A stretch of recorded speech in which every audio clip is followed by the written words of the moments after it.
चतुर्दशी अमावस्या की भी और चतुर्दशी पूर्णिमा की, अष्टमी नौमी अमावस्या की भी और अष्टमी नौमी पूर्णिमा की। ये वो तिथियां हैं जिन तिथियों में मां नील सरस्वती का स्तोत्र का पाठ कर कर एक शंख पुष्पी पुष्प, एक अपारिजात का पुष्प जलाधारी पर रखकर 7 बार अगर जल का पात्र से जल चढ़ाया जाए और उसी जल को कटोरी में झेल लिया जाए, उस जल को 3 दिन तक लगातार यदि सुबह दोपहर शाम रोज उस बच्चे को देना चालू करिए, उसके हाथ पैर भी काम करना प्रारंभ करेंगे, उसकी बुद्धि भी काम करना प्रारंभ करेगी। जो वो पलंग पर पड़े पड़े राल टपकाता रहता है, उसको लोग कहते हैं कि 18 साल का हो गया और दिमाग केवल 10 साल का है, 5 साल का है, उसमें धीरे धीरे बुद्धि प्रबल होना प्रारंभ हो जाएगी और वो भी एक दिन कार्य करना प्रारंभ कर देगा। जिसको प्रीमेच्योर बच्चे भी कहते हैं। लोग कहते हैं ये बच्चा जल्दी हो गया था, ये बच्चा बीमार पड़ गया था, बचपन में इसको कोई इंजेक्शन ऐसा लग गया था, बचपन में ऐसा हो गया था, बचपन में वैसा हो गया था, गर्भाशय का जल उसके मुख में चले गया था, तो ये बच्चे की ऐसी गति हो रही है। उस बच्चे के लिए अगर आपके आसपास के क्षेत्र में भी कोई बच्चा ऐसा है तो उसको मां नील सरस्वती का स्मरण जरूर कराएं। और अगर आप लोगों के पास में मां नील सरस्वती का स्तोत्र का पाठ ना मिले तो प्रयास करिएगा, मोबाइल पर सर्च कर कर मां नील सरस्वती का स्तोत्र भी निकाल सकते हो। बाजार में से गीता प्रेस गोरखपुर की किताब में भी ला सकते हो, पढ़ भी सकते हो, घर में उसका स्तोत्र का पाठ भी कर सकते हो। मां नील सरस्वती स्तोत्र का स्मरण करें और बड़े भाव के साथ करें स्मरण। और कोई माताएं कह देती हैं, कोई बच्चा कह देता है मम्मी मुझे याद नहीं होता, याद करता हूं परीक्षा हॉल में जाकर भूल जाता हूं, मैं कुछ पढ़ता हूं बाद में जाके भूल जाता हूं, स्मरण में नहीं रहता। तो उनसे भी निवेदन है, आप मां नील पाठ नहीं पढ़ सकते, स्तोत्र नहीं कर सकते, संस्कृत में नहीं पढ़ सकते, तो मां नील सरस्वती के नाम से अष्टमी नौमी और चतुर्दशी के दिन एक शंख पुष्पी पुष्प को, नीला कलर का जो फूल होता है बेल में लगा होता है, जो शिव जी को अति प्रिय होता है, उस पुष्प को आप जलाधारी पर रख दीजिए। जलाधारी जानते हो ना सब लोग, शिवलिंग पर नहीं, जलाधारी पर रख दीजिए और जल चढ़ाना 7 बार प्रारंभ करिए। बाबा देव अधिदेव महादेव आपको याददाश्ता में प्रवर करेगा। परीक्षा हॉल में जितना तुम याद कर कर गए हो, अच्छी मेहनत कर कर गए हो, तो भूलोगे नहीं, तुम्हारी बुद्धि तीव्र होती चली जाएगी, प्रबल होती चली। भगवान शंकर का स्वरूप कह रहा, सरस्वती मैया कंठ में बैठ गई। क्या भरा था कंठ के अंदर? विष। जिस कंठ में विष भरा है उस स्थान पर मां सरस्वती विराजमान होकर स्वर दे रही थी। माता का विष के कारण पूरा नीला स्वरूप हो गया, पूरा नीला स्वरूप। जैसे शिवजी का एक नाम नीलकंठ महादेव है, नीलकंठेश्वर महादेव। शिव का एक नाम नीलकंठ महादेव है, वो सरस्वती मैया का स्वरूप भी नीला पड़ गया, नीला स्वरूप। महाराज जैसे ही मां सरस्वती सामने प्रकट हुई, कंठ से सम्मुख में आई, पार्वती जी ने देखा कि सरस्वती का तो स्वरूप नीला है। जो श्वेत वस्त्र, श्वेत हंस, श्वेत रूप धारण करती है, आज वो नीली पड़ी हुई। नीली? पूछा पार्वती जी ने, तुम्हारा ये स्वरूप कैसे हो गया? कहा कंठ में विष था, उस विष की तपन के कारण मेरा ये कलर हो गया, मैं शाम हो गई, मैं नीली पड़ गई, नीली उस विष के। शिव जी प्रकट सामने आए, नील सरस्वती का दर्शन किया, और दर्शन कर कर भगवान देवादिदेव महादेव ने कहा, हे सरस्वती, तुम मेरे कंठ में बैठकर नीली पड़ गई हो, नील पड़ गई। आज से तुम्हारा नाम नील सरस्वती के रूप में पूजा जाएगा। 2 सरस्वती हुई हैं। एक जो ब्रह्मा जी के पास में आप माता ब्रह्माणी के रूप में मां सरस्वती का दर्शन करते हो, कराए आप लोगों ने? फोटो देखा है मां सरस्वती का? जम के तो बोलो, सबने करा है ना? एक सरस्वती माता का वो स्वरूप, और एक मां सरस्वती का वो स्वरूप जो कंठ में रहकर माता का कलर नीला पड़ गया, जिसको मां नील सरस्वती के नाम से पुकारा जाता है। बोल मां नील सरस्वती माता की। जो माता का कलर नीला पड़ गया, मां नीले स्वरूप में हो गई, मां नील सरस्वती। महाराज ऋषि वशिष्ठ जी ने सबसे ज्यादा यदि साधना किसी की करी है तो मां नील सरस्वती की करी है, मां नील सरस्वती। और पूरे भारत में केवल उज्जैनी सांदीपनी ऋषि बाबा की भूमि, महाकाल राजा की धरा एक ऐसी है जहाँ पर पूरे भारत में केवल एक मंदिर ही मां नील सरस्वती का, बाग देवी का मंदिर आज भी उज्जैनी में अवंतिकापुरी में विराजमान है। पूरे विश्व में, पूरे भारत में केवल नील सरस्वती का एक ही मंदिर है जो अवंतिकापुरी में बाग देवी मां सरस्वती का, नील सरस्वती का मंदिर है। आज पूरे भारत केवल एक सरस्वती है जिनका स्वरूप नीला है, जिनकी आराधना ऋषि वशिष्ठ जी ने करी है, जिनकी तप साधना, जिनकी आराधना स्वयं भगवान देवादिदेव महादेव कहते हैं, सुनो हे जगत जननी पार्वती, हे तारा, 10 विद्याओं में से तुम एक विद्या हो और तुमने इस सरस्वती को प्रकट किया है, तुम्हारा ही स्वरूप है। मैं वर देता हूं जो इस नील सरस्वती की आराधना, साधना, स्मरण, स्तोत्र जप करेगा, पाठ करेगा, उच्चारण करेगा, उसको कभी ज्ञान की, कभी बुद्धि की, कभी विवेक की, कभी कमी ना हो, कभी कमी। मेरी जीजियों,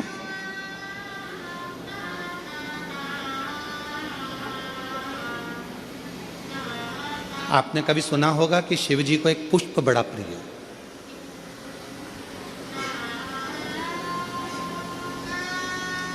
शायद आप लोगों के इधर है कि नहीं हमको नहीं मालूम, पर शिव जी को एक पुष्प बड़ा प्रिय है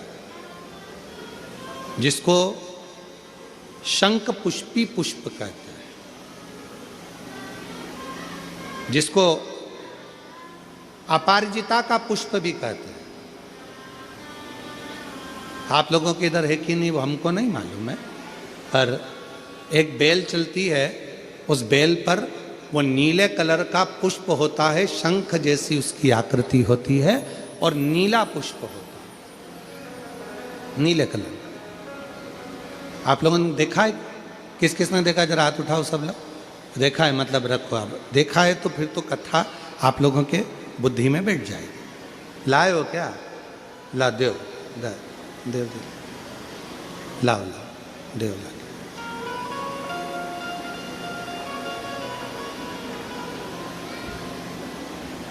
हाँ लिया लिया, आ जाओ आ जाओ।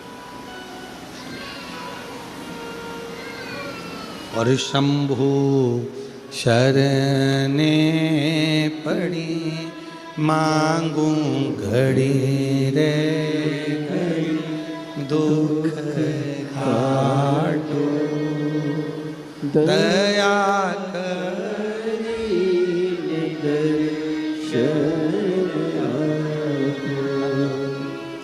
शंभु शरणे पड़ी, मांगू घड़ी दुख काटो दया करी। बस एक ऐसा नीला कलर का पुष्प होता है, देखो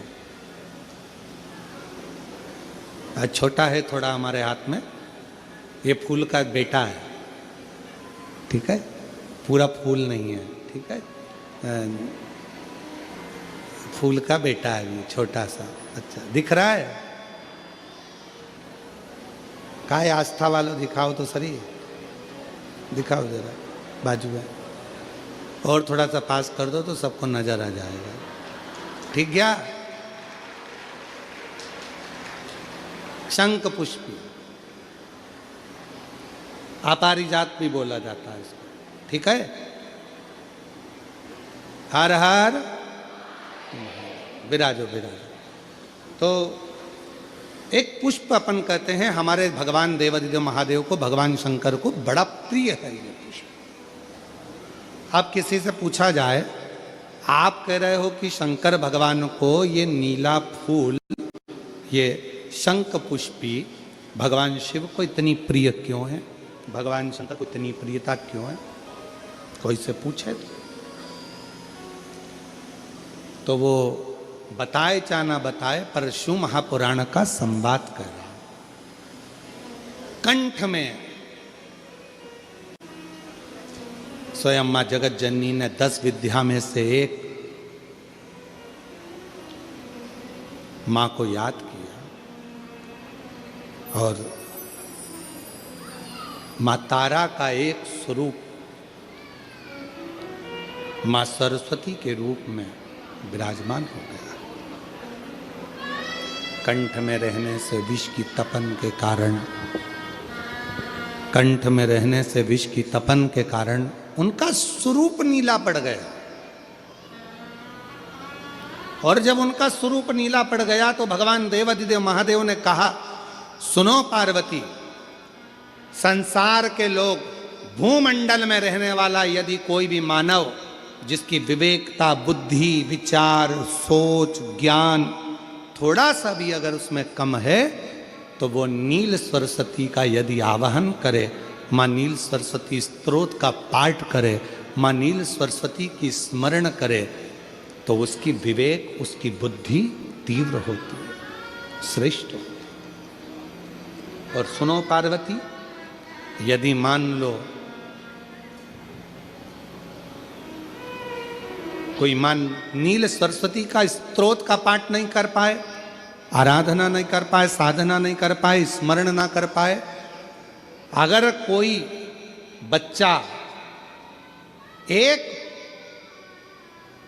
शंख पुष्पी पुष्प को समर्पित कर कर जलाधारी पर, और 1 लोटा जल यदि वो समर्पित करता है, और उस जल का आचमन कोई बच्चा नित्य प्रति करता है, तो वो बच्चा धीरे धीरे विद्वत्ता धारण करता ही जाता है। जो याद करता है वो भूलता नहीं। ये मां नील सरस्वती की कथा है। 2 सरस्वती का दर्शन आपको और हमको होता है, 2 सरस्वती का स्मरण आप और हम करते हैं। एक सरस्वती जो स्वयं श्वेत वस्त्र धारण करी है, हंस पर बैठी हैं, और बड़े आनंद के साथ में माँ सरस्वती का सुंदर स्वरूप है। पर एक सरस्वती ऐसी हैं जो नीला उनका स्वरूप है, और नील सरस्वती के रूप में उनकी पूजन होती है, माँ नील सरस्वती। महाराज, जैसे कोई कोई बच्चे ऐसे होते हैं कि जन्म लेने के बाद में उनकी राल टपकती रहती है, विद्वान नहीं हो पाते, पलंग पर पड़े रहते हैं, पांव हाथ काम नहीं करते हैं, और डॉक्टरों का इलाज चलता रहता है, पर वो रिटर्न नहीं आ रहा है। ये इनको बढ़ाओ ना। बच्चों की मुख से राल टपकती रहती है, विद्वत्ता नहीं रहती, माइंड थोड़ा सा कमज़ोर होता है, और शरीर भी उनका थोड़ा शिथिल रहता है, शरीर। तो कई लोग कह देते हैं कि ये बच्चा थोड़ा जल्दी जन्म ले लिया, इसलिए ऐसा हो गया, प्रीमेच्योर हो गया, ऐसा हो गया, वैसा हो गया। दवाइयाँ भी चलती हैं, इलाज भी चलता है, पर उसका कोई लाभ नहीं मिल पाता, और वो बच्चा पलंग पर पड़ा रहता है, राल टपकती रहती है, बुद्धि काम नहीं करती। छोटे छोटे भले वो 20 साल का हो गया, पर 8-10 साल के बच्चों जैसी उसमें विवेकता होती है, बुद्धि होती है। मेरा निवेदन है उन माताओं से, थोड़ी मेहनत आपको करना पड़ेगी उस बच्चे के लिए। सुंदर प्रसंग वर्णन कर रहा है। माँ नील सरस्वती के भाव से शंख पुष्पी का पुष्प भगवान देवाधिदेव महादेव को समर्पित किया जाता है। आगे वर्णन आया, माँ सती जो कुंभज बाबा के यहाँ कथा सुनने के लिए गई थी और शिव की परीक्षा ले लेती हैं, शिव त्याग कर देते हैं। कुंभज बाबा के आश्रम से आने के बाद में अपने ही पिता के घर में यज्ञशाला में जलकर भस्म होती हैं। हिमालय राज के घर में मैनावती जी के गर्भ से उनका प्रागट्य होता है और माँ पार्वती के रूप में अवतरित होती है। उस मंथन में निकला हुआ विष पार्वती जी कह रही हैं कि इस विष को आप पिएंगे? हाँ प्रभु, ये तो हलाहल विष है, जिसको पीना चल नहीं आ रहा है, प्रेशर नहीं आ रहा है इनमें। ये तो हलाहल विष है, इसको आप पिए।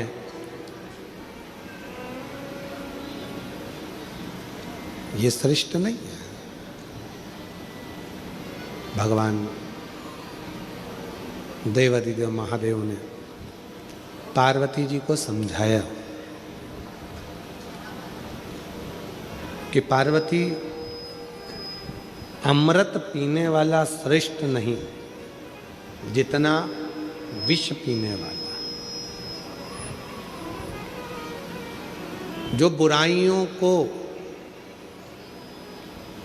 दूसरों के अपशब्द को, दूसरों के तानों को, दूसरों के आड़े टेढ़ी बातों को भी जो पचा ले, वो संसार में कोई साधारण नहीं हो सकता। इसलिए अमृत पीने वाले को देवता कहते हैं, देव कहते हैं, और विष पीने वाले को देव अधिदेव महादेव कहते हैं। विष पी गए,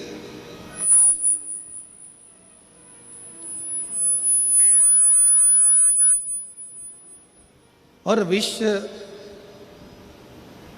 भगवान देवाधिदेव महादेव ने जैसे पिया, कंठ पर वो विष आया, गले में वो विष आया।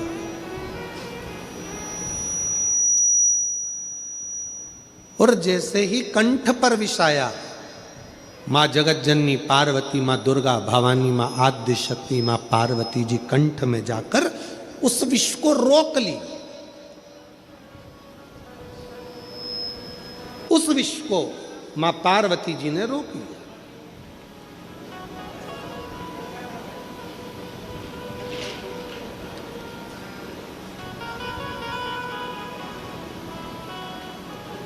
शिव उस विष के तपन से करहा रहे थे। देखिएगा जरा, बहुत ध्यान देने वाली कथा है। लंका का राजा रावण कैलाश पर्वत उठाने के लिए गया था। हाथ भगवान देवाधिदेव महादेव का पर्वत कोई उठाना साधारण नहीं है। अहंकार के वश उठा रहा था, इसलिए नहीं उठा। अगर प्रेम के वश उठाता तो लंका के राजा रावण के हाथ में भी कैलाश चला जाता।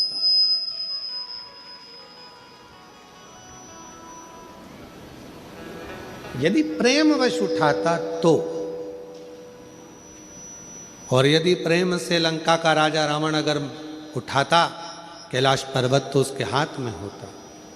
पर वो पर्वत उठाते समय हाथ भगवान ने अपने पाँव का अंगूठा थोड़ा सा नीचे करा भोलेनाथ ने, और हाथ टूटने लगे, दबने लगे। तब रावण ने भगवान शिव को पुकारा।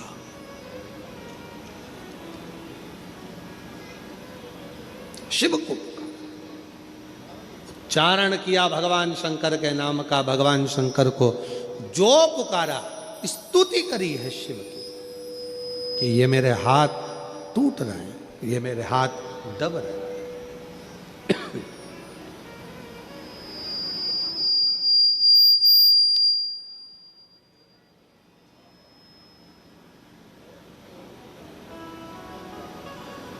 भगवान से प्रार्थना कर रहे हैं, निवेदन कर रहे हैं कि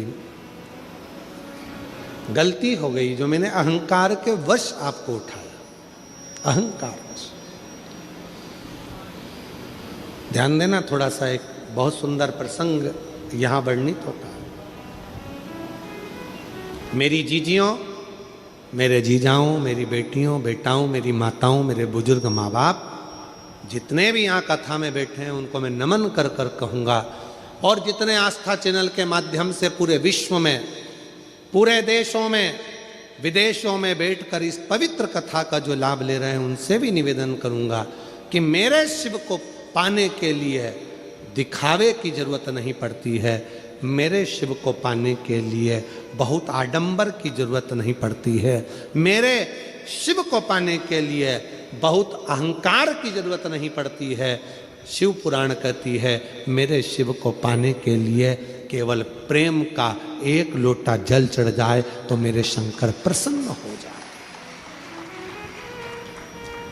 केवल प्रेम का एक लोटा जल सारी समस्या का हल। एक लोटा जल प्रेम का, वात्सल्यता का, स्नेह का, करुणा का, शक्ति भक्ति के साथ आप शिव जी को चढ़ाइए।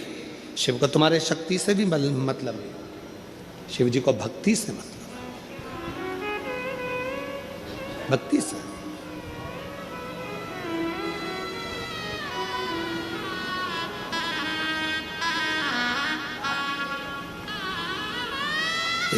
एक पत्र में एक बहन जी ने लिखा है, कभी कभी हम शंकर भगवान को ब्रश से रगड़ देते हैं।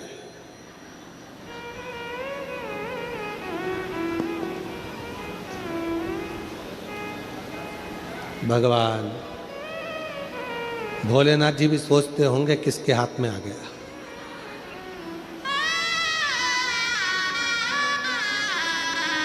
महाराज, शिव जी को ब्रश से रगड़ने की जरूरत नहीं है। फिर किसी ने कहा कि हम भोलेनाथ जी को जब काले पड़ जाते हैं तो हम उन पे नींबू लगा के रगड़ देते हैं। ना ना, नहीं, ना नींबू का रस, ना नींबू, और ना ही ब्रश, ना साबुन, ना तुम्हारा सर्फ, कुछ भी नहीं, कुछ भी नहीं। बाबा को अगर रगड़ना ही है तो हल्दी डालो, जल डालो और बाबा को अच्छे से हल्दी और चंदन से लेपन कर कर खूब रगड़ो। कौन मना कर रहा है? जरूरी नहीं कि सर्फ, साबुन या ब्रश लगाओगे या बहुत नींबू का रस लगा के उनको रगड़ोगे तो ही साफ होंगे। ना ना, ना। प्रेम,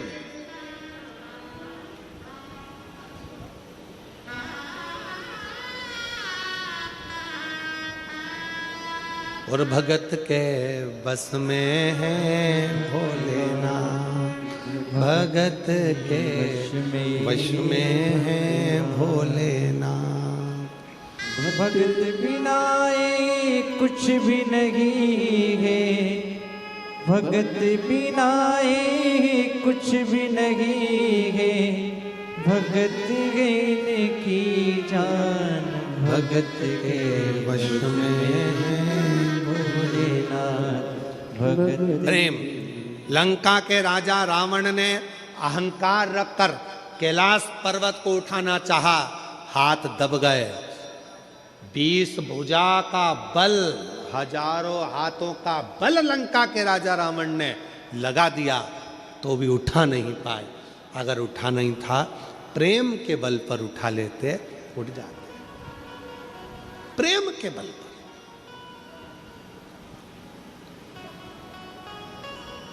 एक प्रसंग है, पहले कभी स्मरण में नहीं आया, पर आज स्मरण में आया है नखपुरा में, तो बड़े सावधानी से सुनिएगा। एक बार मां आद्य शक्ति पार्वती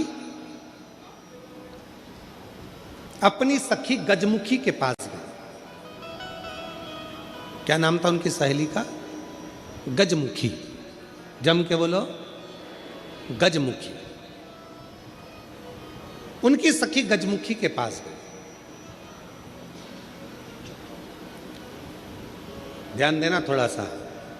एक शिवजी के गण नंदी और एक पार्वती जी की सहेली गजमुखी।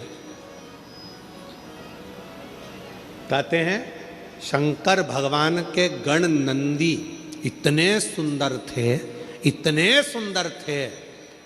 कि उनको देखकर अप्सराएं भी उनकी ओर आसक्त हो जाती थी। इतने सुंदर थे, इतने सुंदर। तब बाबा देवादिदेव महादेव की आराधना में नंदी लग गए। शिवजी ने कहा वर मांगो तुमको क्या चाहिए, तो कहा कि मेरा मुख बदल दो, मुझे ये मनुष्य का चेहरा नहीं चाहिए। क्यों? अगर ये चेहरा रहेगा तो लोग मेरी ओर आसक्त होंगे और मैं आपकी भक्ति नहीं छोड़ना चाहता, इसलिए मुझे ये चेहरा हटाकर आप नंदी का चेहरा लगा दीजिए और मुझे आपका शिष्य बना दीजिए। दूसरे नंबर पर है माता पार्वती जी की सहेली गजमुखी। इतनी सुंदर थी, इतनी सुंदर थी, इतनी सुंदर, जो आज के ज़माने में दिन भर इंस्टाग्राम पर और फेसबुक पर और ना जाना कौन कौन से वो सोशल मीडिया पे आप जितनी भी सुंदर सुंदर कहते हो ना, कितनी सुंदर, कितनी सुंदर, ये सब जितनी दुनिया की सुंदरता है पार्वती जी के साथ रहने वाली एक उनकी सखी गजमुखी के चरणों की धूल के बराबर है। चरणों की धूल के बराबर। इतनी सुंदर थी गजमुखी। एक दिन गजमुखी आई पार्वती जी के पास। गौरा गौरा गौरा। गौरा ने कहा क्या बात है, क्या हो गया? एक वर चाहती हूं तुमसे। क्या वर है? बस मैं चाहती हूं कि जब भी मैं तेरे साथ चलूं, पूरी दुनिया की दृष्टि केवल तुझ पर रहे, मुझको कोई ना देखे, ऐसा वर चाहिए। पार्वती जी ने कहा इतनी स्त्री की सुंदरता तो उसके चेहरे से ही होती है, और तू ऐसा वर मांग रही? नहीं नहीं नहीं, मुझे बस तू वर दे दे, ऐसा वर दे दे। पार्वती जी ने कहा तुझे जो अच्छा लगे वो प्राप्त कर ले, मुझे हाथी का मुख लगा दे। हाथी का, ठीक है। गजमुखी हो गई पार्वती जी, बहुत सुंदर थी। अब एक बार गजमुखी ने नंदी से संवाद कर लिया। बहुत सुंदर प्रसंग है, थोड़ा ध्यान देना। पहली बार स्मरण में आया इसलिए उसको सुनाने का मन कर गया। बहुत सुंदर प्रसंग। गजमुखी ने नंदी से एक बार संवाद कर लिया। दोनों की खींचातानी होने लगी। नंदी कहने लगे भोलेनाथ जी के भार को मैं अपने कंधे पर लेकर चलता हूँ, मेरी पीठ पर शिव और शक्ति दोनों विराजमान होते हैं, मैं उन दोनों को भ्रमण कराते रहता हूँ। देखा मुझ में बल, मैं शिव और शक्ति को अपनी पीठ पर बिठाकर घुमाता रहता हूँ। गजमुखी सुनती रही, सुनती रही। गजमुखी ने कहा रे नंदी, ये तेरा भ्रम है कि तू शिव को उठाकर लेकर जा रहा। ये तेरा भ्रम है कि शंकर भगवान तेरी पीठ पर बैठकर जा रहे हैं। शंकर भगवान को लंका का राजा रावण भी ले जाना चाहता था, पर भगवान शंकर ने अपने अंगूठे को, मात्र पांव के अंगूठे के नख को इतना सा दबाया था और रावण ने पूरा बल लगा दिया था तो नहीं उठा पाया था। जरा सोच नंदी, वो तो शंकर भगवान की कृपा है तुझ पर, इसलिए शिव जब तुझ पर बैठते हैं हल्के हो जाते हैं, इसलिए तेरे साथ चले जाते हैं। पर नंदी मानने को तैयार नहीं। जब नंदी नहीं माना तब गजमुखी ने कहा कि नंदी मेरी बात मान ले। नंदी कहते नहीं नहीं, अगर तुम कहती हो कि शिव हल्के हो जाते हैं भक्त के लिए, तो तुम ऐसा कुछ कर कर बता दो कि शंकर भगवान तुम्हारे कहने पर बैठ जाए। ठीक है, आज गजमुखी पार्वती जी की आज्ञा लेकर तब साधना में बैठ गई। शिव जी प्रसन्न हो गए। क्या बात है गजमुखी, क्या चाहती हो? इतने दिनों से तुम तप साधना कर रही हो पार्वती की, आज मेरी तप साधना? क्या हुआ? बोलो गजमुखी, क्या चाहती हो? गजमुखी ने एक बेलपत्र का पत्ता दिया और बाबा भोलेनाथ जी से कहा, बाबा मेरा निवेदन है, इस पत्ते को मैं हवा में उड़ाऊंगी, आप उस पत्ते पर क्या बैठ जाओगे? शंकर भगवान बोलने लगे, अकेला बैठूं या पार्वती को भी बैठाऊं? गजमुखी बोली, इतने से पत्ते पर पार्वती भी बैठ जाएगी? शिव जी बोले, पार्वती को बिठाऊं, साथ में गणेश जी को भी बिठाऊं कि रिद्धि सिद्धि को भी बिठाऊं? गजमुखी ने कहा, इतने से पत्ते पर गणेश रिद्धि सिद्धि बैठ जाए। शिव जी बोले कि कार्तिकेय को भी बिठा लूं कि अशोक सुंदरी को भी बिठा लूं कि जया विशारा सामरी बारी दौतली देव सबको बिठा लूं? इतना बड़ा परिवार सब बैठ जाएगा? इतने में शिव जी बोले कि भगवान विष्णु और लक्ष्मी को भी बिठा लूं क्या? कहा विष्णु लक्ष्मी, तू कहे तो ब्रह्मा ब्रह्माणी को, ब्रह्मा ब्रह्माणी, इंद्र इंद्राणी, 33 कोटि देवता इस पत्ते पर बिठा देता हूं, बोल गजमुखी। गजमुखी मुस्कुराकर बोली, ये सब तो नहीं, केवल आप बैठ जाइए। गजमुखी ने शिव नाम लेकर पत्ते को शिवलिंग पर चढ़ाने के लिए बस थोड़ा सा उसको नीचे की ओर गिराया। उतनी देर में उस पत्ते के अधर पर मेरा शंकर आकर विराजमान हो गया। मेरा शिव, मेरा शिव उस पत्ते पर आकर विराजमान। आवाज लगाई, नंदी जल्दी आओ। तुम कहते थे मुझ में बल है, मैं शिव को पीठ पर बिठाता हूं। तुमसे ज्यादा बल एक बेलपत्री के पत्ते में है, जो पूरे 33 कोटि देवता को एक पत्ते पर बिठा सकता है। एक बेलपत्र के पत्र में वो बल होता है, एक बेलपत्र के पत्ते में वो बल होता है, पूरे ब्रह्मांड को वो अपने में समेटे रहता है। तब भगवान शिव ने प्रसन्न होकर कहा, सुनो गजमुखी, आज मैं प्रसन्न हुआ, तुम्हें वर देता हूं। जब भी पृथ्वी पर मृत्युलोक में कोई पार्थिव शिवलिंग का पूजन करेगा और पार्थिव मिट्टी का जब कोई शिवलिंग बनाएगा, उस शिवलिंग को केवल थाली पर, पाटे पर या लक्कड़ पर नहीं, मेरा बेलपत्र रखकर जब उस पर कोई शिवलिंग का निर्माण करेगा, जो कामना वो चाहेगा उसकी कामना शिव उसी क्षण पूरा कर देगा, उसी क्षण पूरा। आप में से कितने लोग हैं जो पार्थिव लिंग का निर्माण करते हैं? हाथ उठाओ। करते हो सब? वैसे नहीं करते होगे तो सावन में अपन लोग सब मिलके ही करते हैं। काय में बनाते हो? पात्र में। पात्र के अंदर जब शिवलिंग का निर्माण करते हो तो सबसे पहले नीचे एक बेलपत्र रखा, रखते हो? जम के तो बोलो, रखते हो ना? बहुत जरूरी है एक बेलपत्र। क्यों?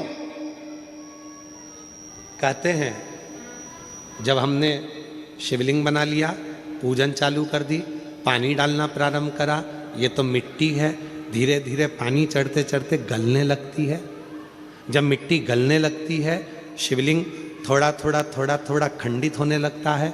मन में आता है कि हमने शिव जी की पूजन करी, शिवलिंग मिट्टी का था, गल रहा है। शहद चढ़ाने से, दूध चढ़ाने से, जल चढ़ाने से, अभिषेक करने से मिट्टी गलने लगी है, शिवलिंग खंडित होने लगा है। शिव महापुराण की कथा कहती है, पार्थिव लिंग को, मिट्टी के शिवलिंग को जब हम बेलपत्र के ऊपर निर्माण करते हैं, पार्थिव शिवलिंग बनाकर पूजन करते हैं, तो वो मिट्टी का शिवलिंग अगर गल भी जाए, टूट भी जाए, पानी में बह भी जाए, तो याद रखना वो कभी खंडित नहीं माना जाता, वो अखंड ही माना जाता। जब तक आपकी पूजन चलेगी तब तक वो अखंड ही माना जाएगा, जब तक उसका विसर्जन नहीं होगा। उसकी विसर्जन नहीं होगा तब तक वो अखंड कहलाएगा, अखंड। अब कई लोग कहते हैं गुरुजी वो पानी में हमने रखे वो पानी चढ़ाते ना, वो उसमें छेद हो जाता, वो पूरा गल जाता। गलने दो ना, बेलपत्री पर है ना, बेलपत्र पर है ना, तो क्या चिंता। अखंड है, अखंड। कितना सुंदर कहा है शिव महापुराण के अंदर। गजमुखी का चरित्र यदि पढ़ेंगे तो गजमुखी के चरित्र में वर्णन आता है, यदि मन के आनंद के लिए आपको अगर शिवजी पर बेलपत्र चढ़ाना है तो पहले जल चढ़ाएंगे, जल के बाद हम बेलपत्र चढ़ाते हैं। बोलो चढ़ाते कि नहीं चढ़ाते। पर जब कोई व्यक्ति बीमार पड़ गया, रोग से ग्रसित हो गया, बहुत बड़ा उसके साथ में दुख आकर खड़ा हो गया, बहुत बड़ी तकलीफ में वो घिर गया, कोई एक्सीडेंट हो गया, कोई तकलीफ में पड़ गया है, बहुत ज्यादा तकलीफ में आ गया, तो क्या करा जाता है। फिर पहले जल नहीं, पहले चढ़ता है बेलपत्र, उसके बाद चढ़ता है जल। क्यों? बाबा वो बीमार पड़ा है, आप इसको जैसे जल को झेलोगे उस बीमार व्यक्ति को झेल लेना, कुछ होने मत देना शंभू, उसको संभाल लेना। ये क्रिया तुरंत बदल जाए, तुरंत। इसका प्रमाण क्या है? एक पत्र में इसका प्रमाण देखिए।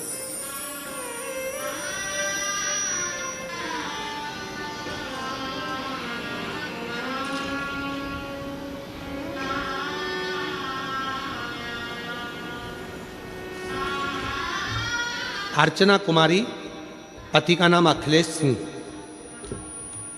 छत्तीसगढ़ पुलिस, पुत्री सुख सुंदरी आयाशी, एड्रेस BIL रामपुर बेना, Arwal district, Arwal Bihar. Mobile number ये है। कहीं बैठे हैं? कहीं बैठे हो तो हाथ हिलाइएगा, हाथ हिलाइएगा। अगर कहीं बैठे आप ही हैं क्या? ठीक ठीक ठीक है, हाथ हिला दो एक बार।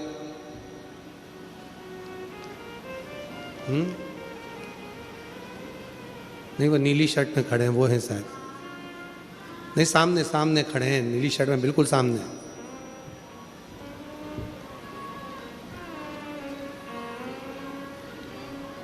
हाँ यही है, हाथ हिलाइए एक बार वापस।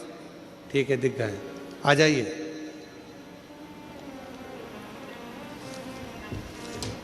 गुरुदेव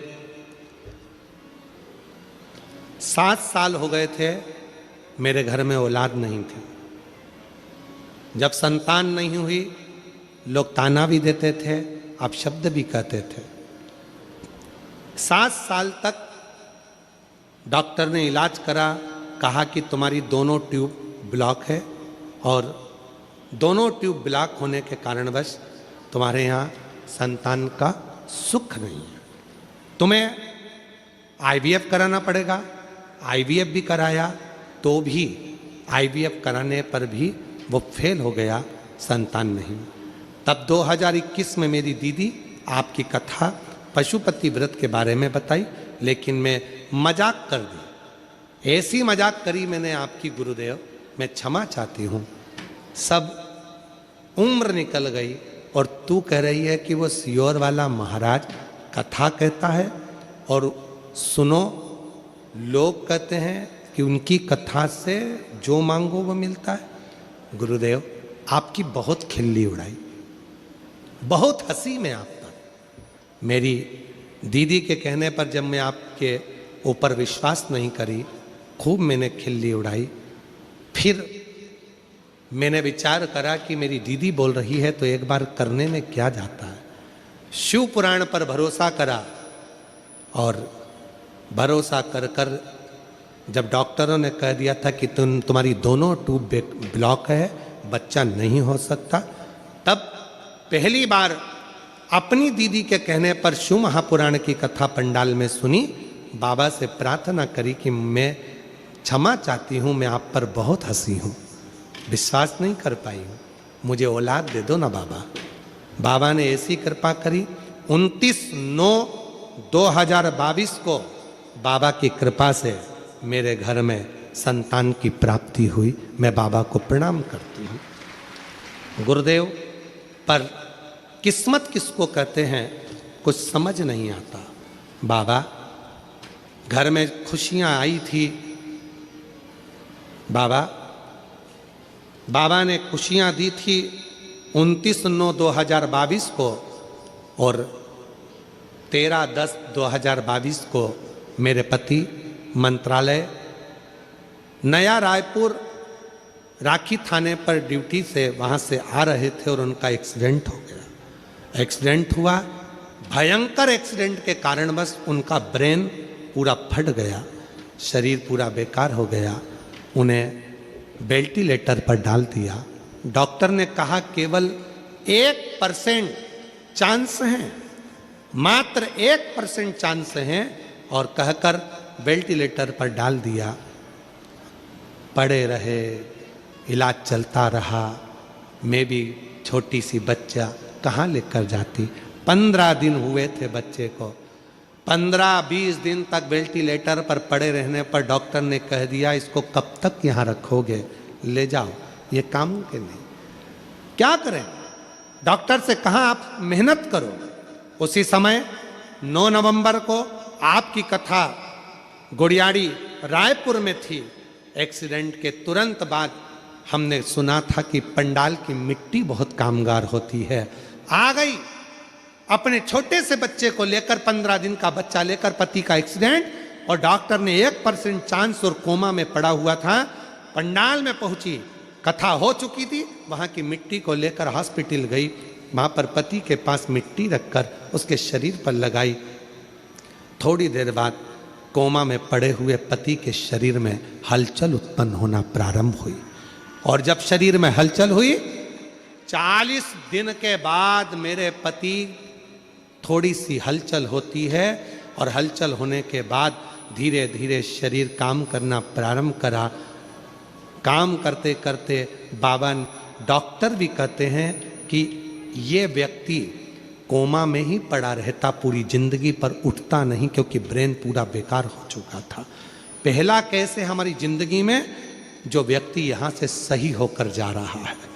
और गुरुदेव, बाबा की कृपा से आज मेरे बाबा ने मेरे पति को भी अच्छा कर दिया, मेरी गोदी भी भर दी, और हमने लिया था मेरा पति अच्छा हो जाए। रायपुर गुड़ियारी, दुर्ग जयंती स्टेडियम, नया रायपुर, रायपुर येजबहार और नकपुरा, ये 5 जगह पर कथा सुनी। आज बाबा को प्रणाम करने के लिए हम आए हैं, नमन करने के लिए। विश्वास, आ जाओ। शिव भरोसा किसको कहते हैं? जिसका पति अंतिम सांसें गिन रहा हो, डॉक्टर ने कह दिया 1% चांस है, 40 दिन तक कोमा में पड़ा हो, ब्रेन खुला हो, शरीर हाथ में कोई कंपन ना हो, श्वास केवल मशीन से धड़क रहा हो, और बच्चा नहीं, गोद में 15 दिन के बच्चे को लेकर जो बिलख रही हो, उसकी दशा क्या होगी, जरा विचार करो।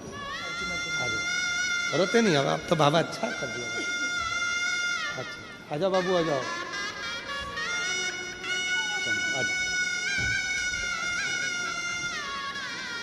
ये शिव की कृपा से दोनों नशे ब्लॉक, यूट्यूब जो ब्लॉक, डॉक्टर ने कह दिया बच्चा नहीं हो सकता, और बाबा ने बच्चा दिया। आखिरी में विश्वास नहीं था दीदी पर, तो थोड़ा हंसी। बाबा ने परीक्षा ले ली, और पति का ऐसा एक्सीडेंट हुआ, मंत्रालय में नौकरी, पुलिस विभाग में, और पूरा ब्रेन पूरा डैमेज, नहीं हिल सकते, कोमा में चले गए, 40 दिन तक पड़े रहे। तब आखिरी में बच्चे को लेकर कथा के पंडाल में 15 दिन का बच्चा लेकर पहुंच गई। मिट्टी उठाकर पति के पलंग पर लगाई, शरीर में हलचल होना प्रारंभ हो गई, और बाबा ने आज पूरा ठीक कर यहाँ खड़ा कर दिया। ले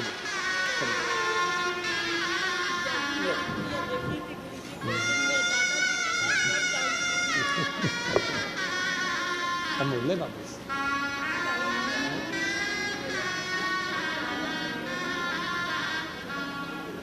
ले बेटा आ जाओ, प्रणाम। अब ठीक है, ठीक है। ये दुनिया की दृष्टि में केवल शिव पुराण की कथा है। ये दुनिया की दृष्टि में लोगों को लगता है सीहोर वाला बाबा आता है, कथा सुनाकर चले जाता है। पर जिसने पंडाल की महत्वता को जान लिया, जिसने कथा के पंडाल की मिट्टी की महत्वता को जान लिया, जिसने शिव महापुराण की महत्वता को जान लिया, बाबा ने उसका हाथ पकड़ लिया। सोचो उस महिला से जो 15 दिन की बच्ची को गोदी में लेकर कथा के पंडाल में दौड़ी होगी, जब डॉक्टर ने कह दिया होगा कि 1% चांस, 99% शरीर जा चुका है, चला गया, कुछ भी नहीं है शरीर, कुछ भी नहीं। वो तो नौकरी कर रहे थे, सर्विस कर कर घर आ रहे थे। इसने, उसके भी मन में उत्साह था कि मेरे घर में बच्चा हो गया इतने सालों के बाद, और नौकरी कर कर और घर आ रहे, सर्विस में, पुलिस विभाग में नौकरी, और आ रहे घर, और एक्सीडेंट को योग संजोग, किसको, किसका भरोसा। वो बोल रहा है मेरे को मेरा दूसरा जीवन मेरे भोलेनाथ ने मुझे दे दिया, दे दिया। किसका भरोसा, किसके आश्रित। और फिर निवेदन करूं मेरी बहनों, मेरी जीजियों, जीजाओं, मेरी बेटियों, बेटाओं, मेरे भाई, मेरी बहन, मेरे बुजुर्ग माँ बाप, याद रखना, ये कुबरेश्वर धाम से चलकर ये शिव पुराण अगर तुम्हारे क्षेत्र में आई है तो तुम्हें कुछ देने के लिए आई है, कुछ लेने के लिए नहीं। कुछ देने के लिए 5 दिन झोली पसार कर उसको नमन कर कर, प्रणाम कर कर, दिल से उससे प्रार्थना कर कर, उससे अपने मन की बात कहकर सब कुछ प्राप्त कर सकते। मिलता रहेगा आपको जो कुछ भी चाहिए, जो कुछ मिलता रहेगा आपको जो कुछ भी चाहिए। ये उस पर भरोसा, उसकी दृढ़ता, उसका विश्वास आपके भीतर हो। महाराज, जब आप प्रसन्न रहें तो पहले जल चढ़ाएं, बेलपत्र चढ़ाएं। पर यदि घर में तकलीफ है, दुख आ गया, कोई बहुत बड़ी घटना हो गई, घात लग गई, तब उस समय पर जल पहले नहीं, पहले बेलपत्र चढ़ाओ शिव जी पर, फिर जल चढ़ाओ। जब आप बेलपत्र चढ़ाएंगे उसके बाद जल चढ़ाएंगे तो वो बेलपत्र आपके घर में जो तकलीफ है, कोई हॉस्पिटल में पड़ा है, दुखी है, उसको वो झेल लेता है, फिर उसको भटकने नहीं देगा। बाबा उसको ठीक कराकर भेज ही देगा अपने घर की ओर, उसको संभाल लेगा, संभाल लेगा। विश्वास की पूर्णता, भरोसे की पूर्णता शिव कथा कह रही है। भगवान शंकर का पवित्र चरित्र कह रहा है। भगवान गजमुखी ने एक बेलपत्र पर देवाधिदेव महादेव को विराजमान कर दिया। एक बेलपत्र की महत्वता को जो जान जाए उसकी जीवन आनंदित हो जाता है। एक बेलपत्र की महत्वता, बेलपत्र के वृक्ष के नीचे लगाया गया दीप, बेलपत्र के नीचे चढ़ाया गया जल, बेलपत्र के नीचे बैठकर चढ़े हुए जल का अपने ऊपर प्रोक्षण, बेलपत्र के वृक्ष के नीचे ब्राह्मणों का भोज, बेलपत्र के वृक्ष के नीचे बैठकर किसी सौभाग्यवती नारी को खीर का भोग, बेलपत्र के वृक्ष के नीचे बैठकर किया गया भोजन हमें अमृत की तुल्यता प्रदान कर देता है, अमृत की तुल्यता दे देता है। इसीलिए कुबेरेश्वर धाम पर आने वाले, सीहोर कुबेर भंडारी के दरवाजे पर आने वाले जितने शिव भक्त होते हैं, जहाँ पीछे की ओर बेलपत्र की वाटिका है, जहाँ पर 11-21 पेड़ बेलपत्र के बहुत आनंद के साथ लगे हैं, उसके नज़दीक में बैठकर लोग अपना भोजन बड़े भाव से ग्रहण करते हैं, भाव से वहाँ बैठकर। हाँ, ये जरूर है कि अभी कुबेरेश्वर धाम पर थोड़ा काम चल रहा है, तो बट वृक्ष के उधर भी काम चल रहा है और साथ में जहाँ बैल बाटिका है वहाँ भी काम चल रहा है, तो लोग कम पहुँच पाए। पर आने वाले समय में जब आप लोग कुबेर भंडारी के दरवाजे पर सीहोर पहुँचेंगे तो जो बरसों 500-600 साल पुराना जो बट वृक्ष है उसका जब दर्शन करेंगे, बैल वृक्ष का पाटिका का दर्शन करेंगे, तुमरू का कॉरिडोर का दर्शन करेंगे, तो जीवन का एक आनंद आपको प्राप्त हो, आनंद। और हम आज प्रयास करेंगे, आज शाम को हम अगर फ्री रहेंगे तो शिव महापुराण में जहाँ पर बेल की इतनी महत्वता लिखी है कि बेलपत्र को चढ़ाने से, बेलपत्र के नीचे जल का प्रोक्षण करने से, बेलपत्र के पेड़ के नीचे जल चढ़ाने से, दीप लगाने से क्या क्या फल प्राप्त होता है, आज अगर होगा तो हम अपने YouTube पर भी उसको अवश्य पूरी पुराण में उसको पढ़ते हुए, दिखाते हुए उसका पूरा वर्णन करेंगे और आप लोगों को वो सोशल मीडिया से पहुँचेगा। प्रयास करें दिखाने का। कथा चल रही है मंथन की और बड़ी विशालतम कथा है मंथन की। जरूरी नहीं कि हमारा शरीर अमर हो, हमारा शरीर रहे तो हम अमर माने जाएंगे। शिव महापुराण की कथा कहती है अगर अमर होना है तो उसके 4 तरीके बताए गए। उन 4 तरीकों में से कोई एक तरीका आपकी जिंदगी में उतार लो, आप अमर हो गए। कौन कौन अमर होना चाहता है? जम के तो बोलो। सब होना चाहते हो ना अमर? हम भी अमर होना चाहते हैं, ठीक है। 4 तरीके में से कोई सा भी एक तरीका अपनाना है जिससे आप और हम अमर हो जाएं। पहला तरीका अपनाने के लिए तैयार हो जाओ। अपनी जिंदगी में एक वृक्ष, एक पेड़ जरूर लगाओ। आप चले भी जाओगे तो वह पेड़ अमर रहे। अमर होने के 4 तरीके बताए हैं। पहले नंबर का है वृक्षारोपण। अपने नज़दीक में, अपने करीब में कोई अच्छी जगह पर एक वृक्ष लगाओ, उस वृक्ष की परवरिश करो और उस परवरिश को कर कर उस वृक्ष को लगाकर बड़ा करो। हम रहें चाहे ना रहें, वो पेड़ जब तक पृथ्वी पर रहेगा दूसरे को छाया देता रहेगा। लोग तुम्हें याद करते रहेंगे कि हमारे काका जी ने ये पेड़ लगाया था। ये अमर होने का तरीका है। और हम रहें चाहे ना रहें, पर वो बेलपत्री का वृक्ष जब बड़ा हो उसकी पत्तियां टूटकर शिवजी और वृक्ष लगाने की प्रेरणा दो। दूसरे नंबर पर अमर होने का दूसरा साधन बताया। अमर होना चाहते हो तो दूसरा तरीका है अपने बच्चे को जैसे पढ़ाते हो वैसे ही कोई गरीब का बच्चा जिसको अच्छी एजुकेशन की ज़रूरत है और उसके पास पढ़ने का पैसा नहीं है, अपने पैसे से उस बच्चे को धीरे धीरे पढ़ाना चालू करो। जब वो किसी अच्छे ओहदे पर जाकर बैठ जाएगा समझ लेना कि आप अमर हो गए, आपकी ज़िंदगी अमर हो गई, आप अमर हो गए।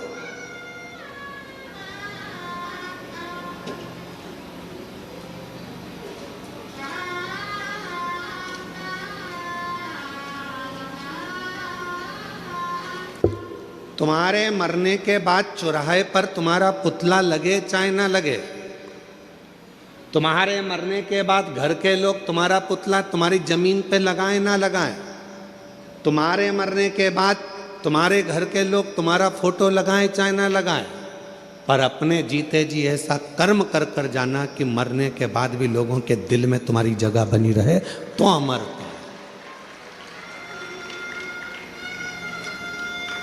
तो आप अमर, वरना अमरता का। तीसरे नंबर पर बताया कि हृदय की मिठास, प्रेम लुटाते चलो, प्रेम देते चलो, अमर। वो एक गीत की लाइन है ना, वो राम आए जो दीन दुखी, राम आए जो दीन दुखी, सबको गले से लगाते चलो। ये माइक हम नहीं चल रहा है, बहाते चलो।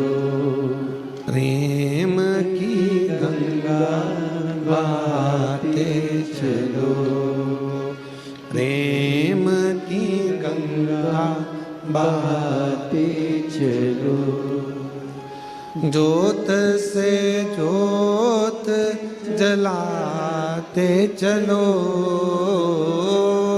ज्योत से ज्योत जगाते चलो, प्रेम की गंगा बहाते चलो, प्रेम की गंगा बहाते चलो। राह में आए जो दीन दुखी, राह में आए जो दीन दुखी, सबको गले से लगाते चलो, सबको गले से लगाते चलो। तीसरा साधन है, अपने व्यवहार को मीठा रखिए, प्रेममय रखिए, स्नेहमय रखिए, अच्छा रखिए, व्यवहार श्रेष्ठ रखिए।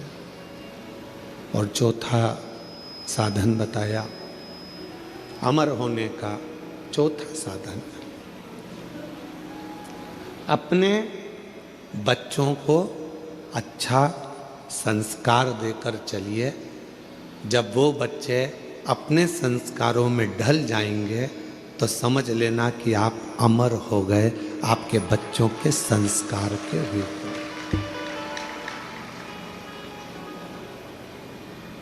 कौन कौन अमर होना चाहता है, बोलो, हाथ उठाओ जल्दी से। होना चाहते हो अमर? 4 साधन में से कोई सा एक साधन ढूंढिएगा। या तो पेड़ लगाइए, या किसी बच्चे को शिक्षा अध्ययन कराइए, या अपने व्यवहार को सुधारिए, या अपने बच्चों को ऐसा संस्कारवान बना दो कि आप चले भी जाओ तो आपके बच्चे संस्कारित रहेंगे, तो आप अमर की अमर रहोगे। आपको कोई भूलेगा नहीं, लोग आपको याद करेंगे। इनके माता पिता भी संस्कारित थे तो बच्चा भी संस्कारित, इनके माता पिता में ये संस्कार था तो बच्चे में ये संस्कार, ये अमरता है, ये अमर हो गया, ये अमर। और करो प्रयास जीवन में अमर होने का। अमीर बनना सरल है पर अमर होना कठिन है। पर शिव महापुराण की कथा कहती है अमर होना भी सरल है। जिसने इन 4 में से कोई एक बात को अपनी जिंदगी में उतार लिया तो समझ लो कि वो अमर हो गया, वो अमर हो गया।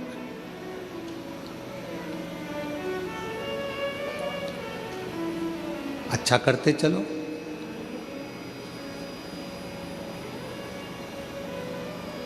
राह में आए जो दीन दुखी,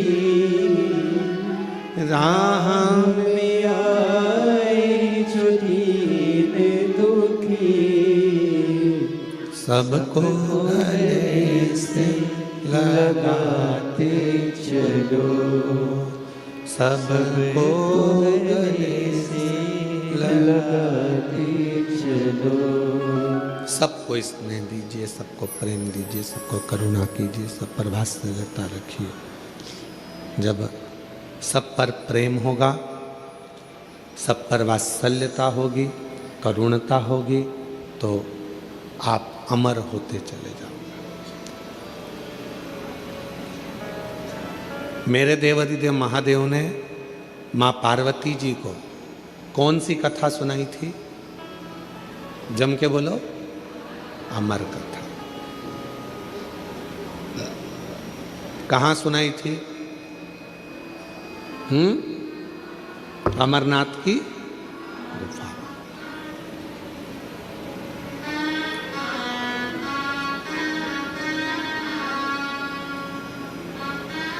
सर्प को सुनाई थी क्या? जम के बोलो, नहीं।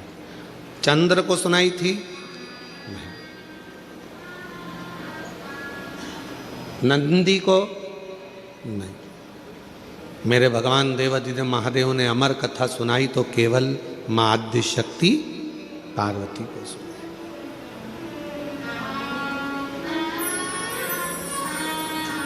क्यों सुनाई, किस लिए सुनाई, क्या कारण पड़ गया था जो पार्वती को अमर कथा सुनाना पड़ी? उसका केवल एक कारण था, यह आद्य शक्ति पार्वती जगत की माँ है, और माँ यदि अमर हो गई तो ये राष्ट्र को अमर होने में कोई दिक्कत नहीं आएगी, संपूर्ण विश्व अमर हो जाएगा, संपूर्ण विश्व। कथा सुन, और अमर कथा क्या, कौन सी अमर कथा?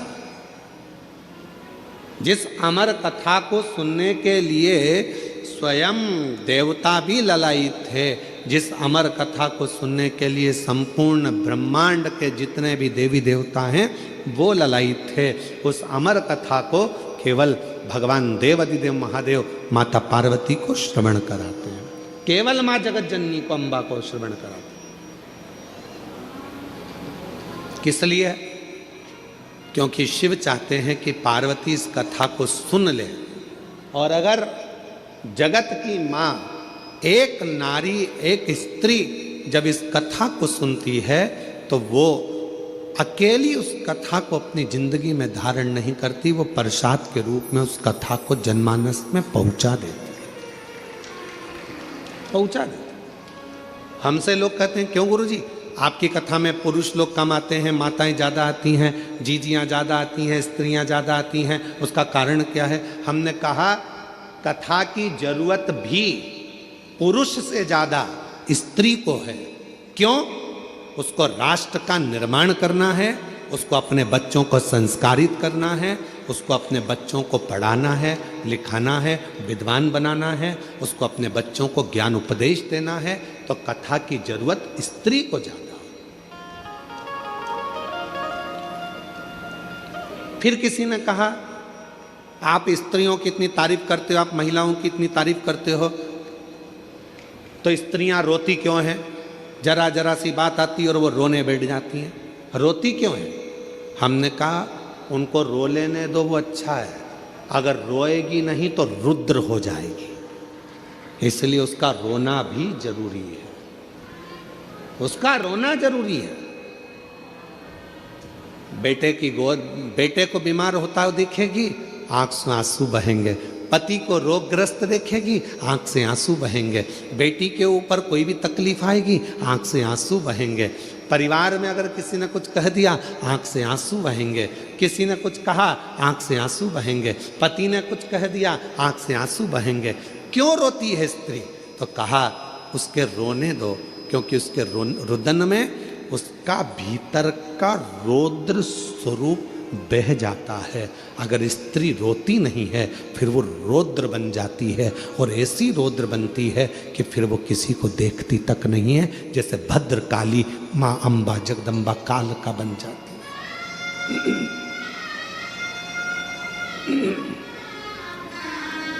फिर वो भद्र काली बन गई, वो काल का बन गई।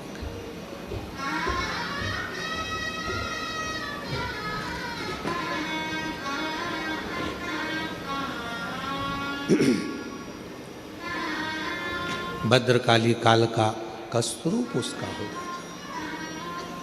आपने देखा मां काली का चरण किस पे रखा हुआ है? बोलो, जम के बोलो, नीचे कौन सोए? जम के बोलो जरा, बाबा भोलेनाथ। क्यों? मां जगत जननी अपना रौद्र रूप धारण कर ली थी, और क्रोध का रौद्र रूप मां जगत जननी ने ऐसा धारण कर लिया था, ऐसा रुद्र धारण कर लिया था कि वो फिर आखिरी में शिव को भी नहीं देख पाए, भगवान शंकर को भी नहीं जान पाए, शिव को भी नहीं पहचान पाए।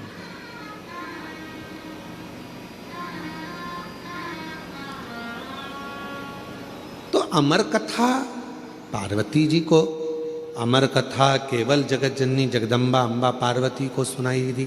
हाँ, कथा एक स्त्री के जीवन में जब आती है तो वो कथा को जनमानस को परोस देती है, परोस।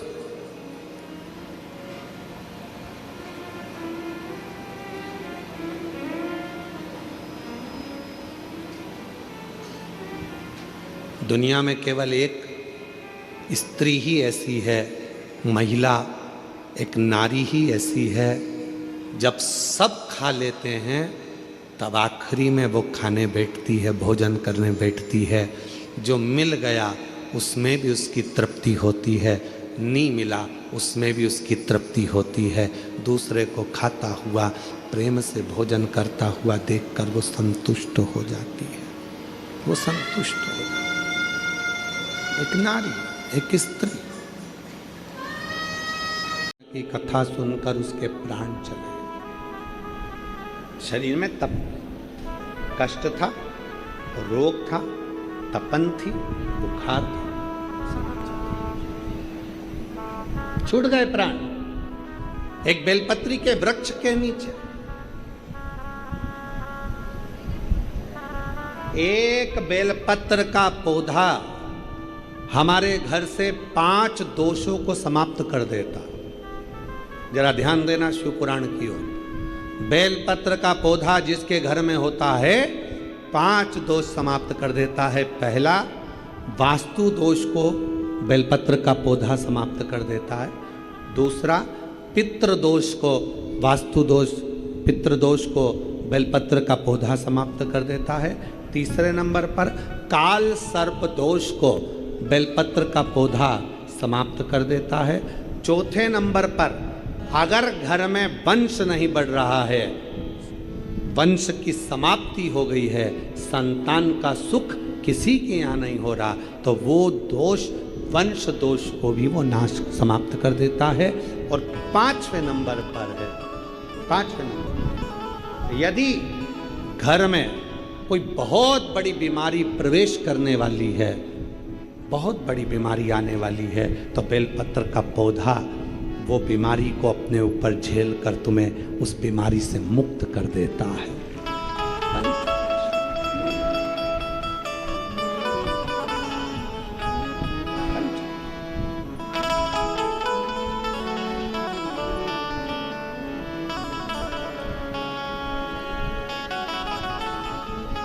बेलपत्र का पौधा कई दोषों के निवारण के लिए मूल होता है। इसीलिए कहते हैं जब कोई बहुत तकलीफ में आ जाओ, बहुत कष्ट में आ जाओ, बहुत परेशानी में आ जाओ, हर तरह से जब लगने लगे कि हर तरह से कोई सुख नजर ही नहीं आ रहा, कोई रास्ता ही नहीं, एक पत्र है। एक लड़का बोलता है, क्या मैं इनकम टैक्स का सबसे बड़ा ऑफिसर बन सकता हूँ? एक लड़का कहता है, क्या मैं इनकम टैक्स का सबसे बड़ा ऑफिसर बन सकता हूँ? और माँ कहती है कि तू एक काम कर। सियोर वाला बाबा कहता है, बेलपत्र की लकड़ी का चंदन बना, शिव जी पे लेपन कर और विद्या अध्ययन कर, अच्छा पढ़, अपनी मेहनत को 4 गुना कर।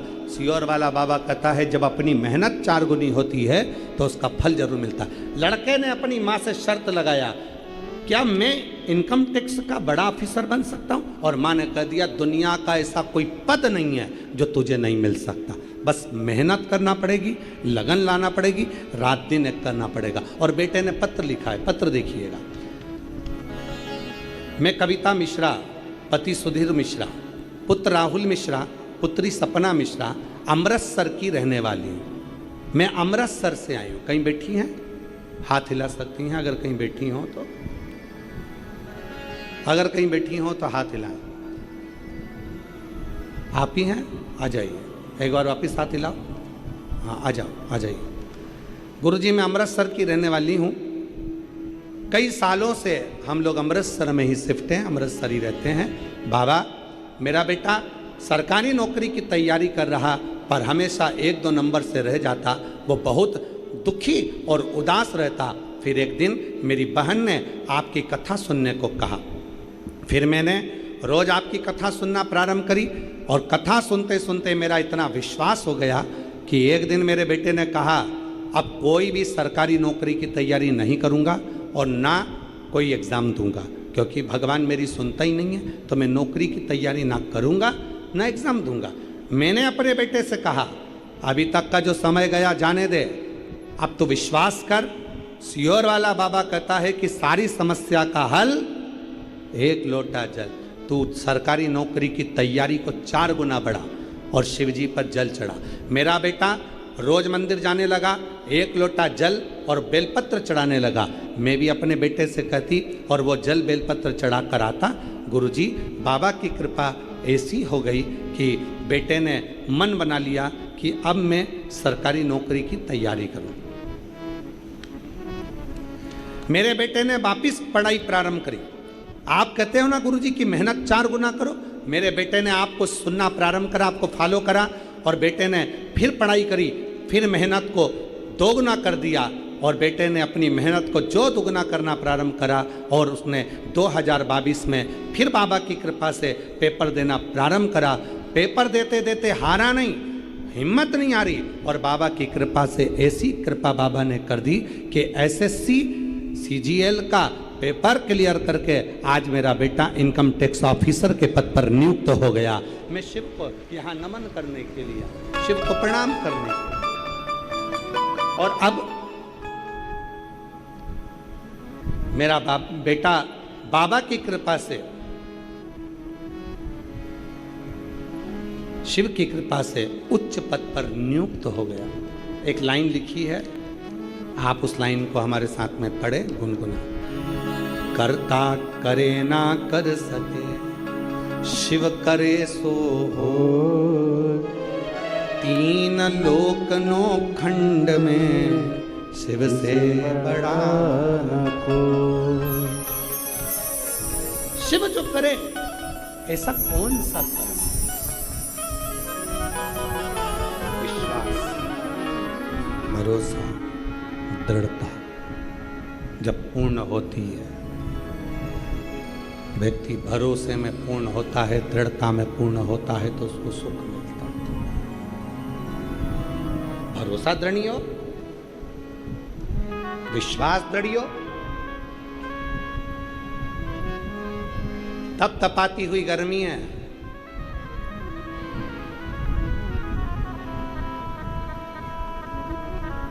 और इस तप तपाती हुई गर्मी में आप अपना घर, एसी का कमरा, कूलर, पंखा छोड़कर यहाँ आए हो। और मैं माननीय श्री अमरजीत सिंह जी मेहता जी को धन्यवाद देता हूँ। हमने बहुत सारी कथाएं करी हैं पर इतने सारे कूलर की व्यवस्था किसी कथा में नहीं हुई जो तुमने इस कथा में इतने लाइन से कूलर लगा दिए, इतनी सुंदर व्यवस्था आपने कर। एक बार श्री अमरजीत सिंह जी के लिए जोरदार ताली का नाद करिए। साधु था, बहुत सारा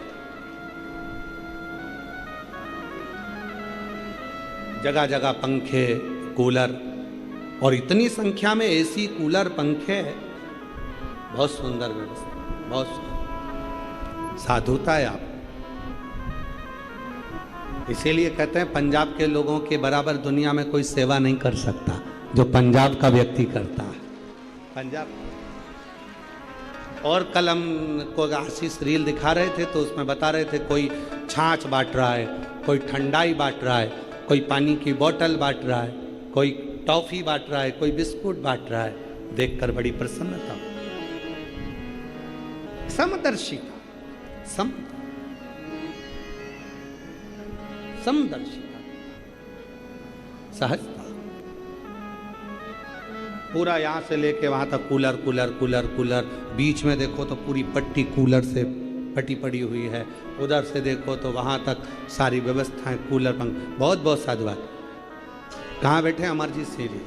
कहाँ हैं? साधुता आपको बहुत बहुत बहुत बहुत धन्यवाद। साधुता जो सभी शिव भक्तों के लिए बहुत सुंदर व्यवस्था करें। एक बार जोरदार ताली बजाएं फिर साधुता के साथ। बहुत शिव तत्व जो जैसी भावना। सबको आता है? सबको आता है? सबकी आवाज यहां तक आना चाहिए, जरा दमदारी से गाओ। जो जैसी वो, बहुत जोरदार। नहीं खाली उसे लोट लौटाया, वो मन ही मन हर्षाया। और कर दिया माला माल काशी वाले ने, लुटा दिया भंडार काशी वाले ने, कर दिया माला माल काशी वाले ने। जो जैसी भावना लाया, वो वैसा ही फल पाया। नहीं खाने उसे लौटाया, वो मन ही मन हर्षाया। और कर दिया माला माल काशी वाले ने, लुटा दिया भंडार काशी वाले ने। जिस कामना से आए हो आप, जिस भाव से आए, जिस स्वभाव से आए, जिस मन को लेकर, जिस विचार को लेकर, जिस सोच को लेकर, जो मन में तुम्हारे भावना है, तुम्हारे मन में जो सोच है, तुम्हारे मन का जो भाव है, जिस कामना से तुम यहाँ आए हो भगवान शिव की शरणागति ग्रहण करने के लिए,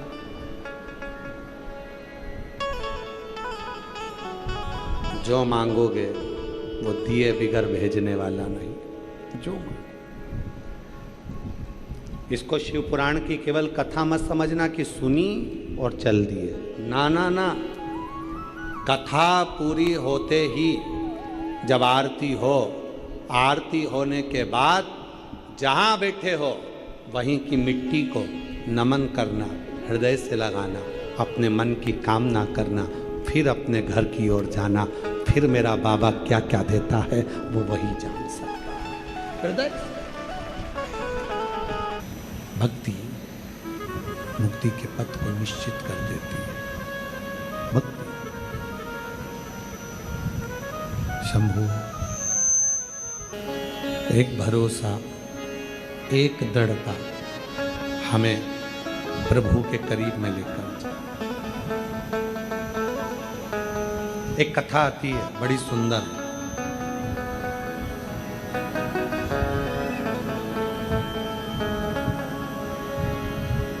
एक बनी नाम की एक लड़की थी।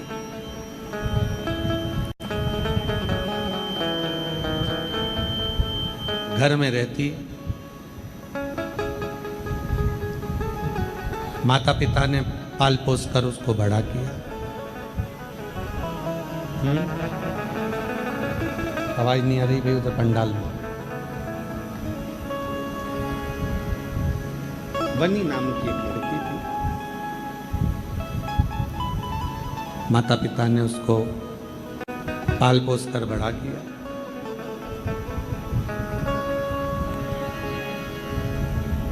एक दिन बनी के मन में आया, बनी की चित्त वृत्ति में आया, बनी के मन में आया, बनी के विचारों में आया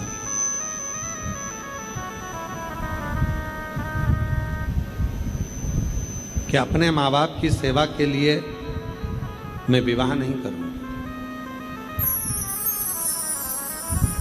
पर शिव पुराण की कथा कहती है, भगवान शंकर का चरित्र कहता है कि जन्म, मरण और परण तीन शिव के हाथ। कब जन्म दिया, कब देना है, कब मृत्यु होगी, कब विवाह होगा, ये उसी के हाथ में निश्चित है। ये उसके हाथ, आपके और हमारे हाथ में ये कुछ भी नहीं। जन्म भी उसी के हाथ में, मरण भी उसी के हाथ में, परण भी उसी के हाथ में। आपके और हमारे हाथ में कुछ भी नहीं।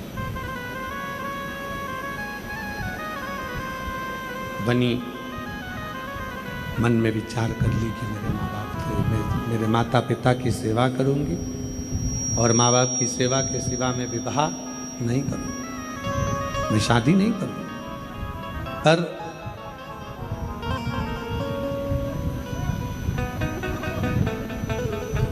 माँ शिवालय जाती है, माँ शंकर के मंदिर जाती है, भगवान शंकर की साधना करती है, आराधना करती है, विनती करती है, शिव जी को एक लोटा जल समर्पित करती है और भगवान शिव से केवल एक ही वर मांगती है कि मेरी बेटी की शादी हो और ऐसे घर में हो जहां मेरी बेटी सुखी हो।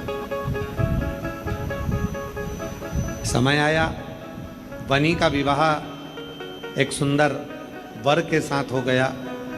वनी ने एक दिन अपनी माँ से कहा कि माँ, मैं भी मंदिर जाती हूँ और तू भी मंदिर जाती है, मैं भी भोलेनाथ जी से मांगती हूँ और तू भी भोलेनाथ जी से मांगती है, मैं भी विनय करती हूँ तू भी विनय करती है, पर शिवजी ने, मैंने मांगा था कि मेरा विवाह ना हो और मैं अपने माँ बाप की सेवा करूँ, और तूने मांगा कि मेरी शादी हो जाए और तेरी बात पूरी हो गई और मेरी बात ना हुई। माँ ने जो कहा वो स्मरण करिएगा जरा। माँ कहती है अपनी बेटी से, बेटी सुनो, ऐसा नहीं है, शिव जी को किसी भी भाव से रिझाओगे, भगवान शंकर को किसी भी भाव से रिझाओगे, भगवान शंकर को किसी भी भाव से कहोगे, प्रार्थना करो,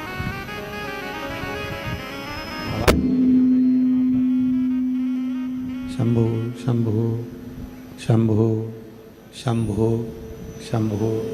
पब्लिक को भी आवाज़ नहीं आ रही है, उधर के पंडालों में आवाज़ खुलवाइए भाई, और थोड़ा प्रेशर डालो, प्रेशर नहीं आ रहा है, ना अंदर आ रहा है ना बाहर प्रेशर, थोड़ा प्रेशर का प्रॉब्लम है। बनी ने कहा, बनी कही, बनी ने कहा शिवजी तुम्हारी सुन ली है, मेरी नहीं सुने, मेरा नहीं सुनता। कहा बेटा, शिवजी ने तुम्हारी भी सुनी और शिवजी ने हमारी भी सुनी। ऐसा नहीं है कि शिवजी ने तुम्हारी नहीं सुनी है या हमारी नहीं सुनी है, दोनों की शिवजी ने सुनी। भगवान उगड़दानी ने तुम्हारी भी सुनी और हमारी भी सुनी, दोनों की सुनी। तो कहा मुझे तो नहीं लगता कि भोलेनाथ जी ने मेरी सुनी, भोलेनाथ जी तुम्हारी सुने, तुमने कहा कि विवाह होना चाहिए और शिव जी ने मेरा विवाह करा दिया, और मैंने विनय करा कि मेरा विवाह नहीं होना चाहिए, तो शिव जी ने सोचना था, ना कराते। माँ ने कहा कि भगवान शंकर से तूने मांगा था कि मैं अपने माँ बाप की सेवा करूं, इसलिए मेरा विवाह ना हो, और मैंने मांगा था बाबा मेरी बेटी को सुखी रखे, ऐसा वर मिले। अब बेटी सुखी कब रहेगी कि उसकी माँ बाप अकेली बेटी है और माँ बाप सुखी होंगे तो बेटी भी सुखी होगी। तो मैंने केवल इतना मांगा कि मेरी बेटी सुखी रहे, ऐसा उसको वर मिले, और शिव जी ने मेरी सुन ली। अब मुझे जो वर मिला है वो मुझे भी सुख देगा और तुझे भी सुख देगा, माता पिता को भी श्रेष्ठ रखेगा और हमको भी श्रेष्ठ रखेगा। जरूरी नहीं दामाद केवल दामाद, दामाद केवल दामाद, जरूरी है कि वो दामाद पुत्र के रूप में भी तो। एक दामाद बेटा भी होगा, पुत्र रूप में भी होगा।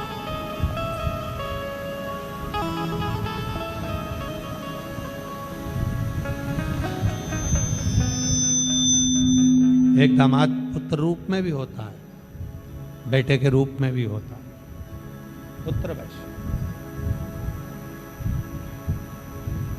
शिव से मांगो मना नहीं है, पर शिव से वो मांगो सर्व जगत के हित का, संपूर्ण जगत के हित का। शंभु शंभु शंभु शंभु शंभु। शिव से मांगो मना नहीं है, पर शिव से वो मांगो जो सर्व जगत के हित का, सर्व जगत के कल्याण का।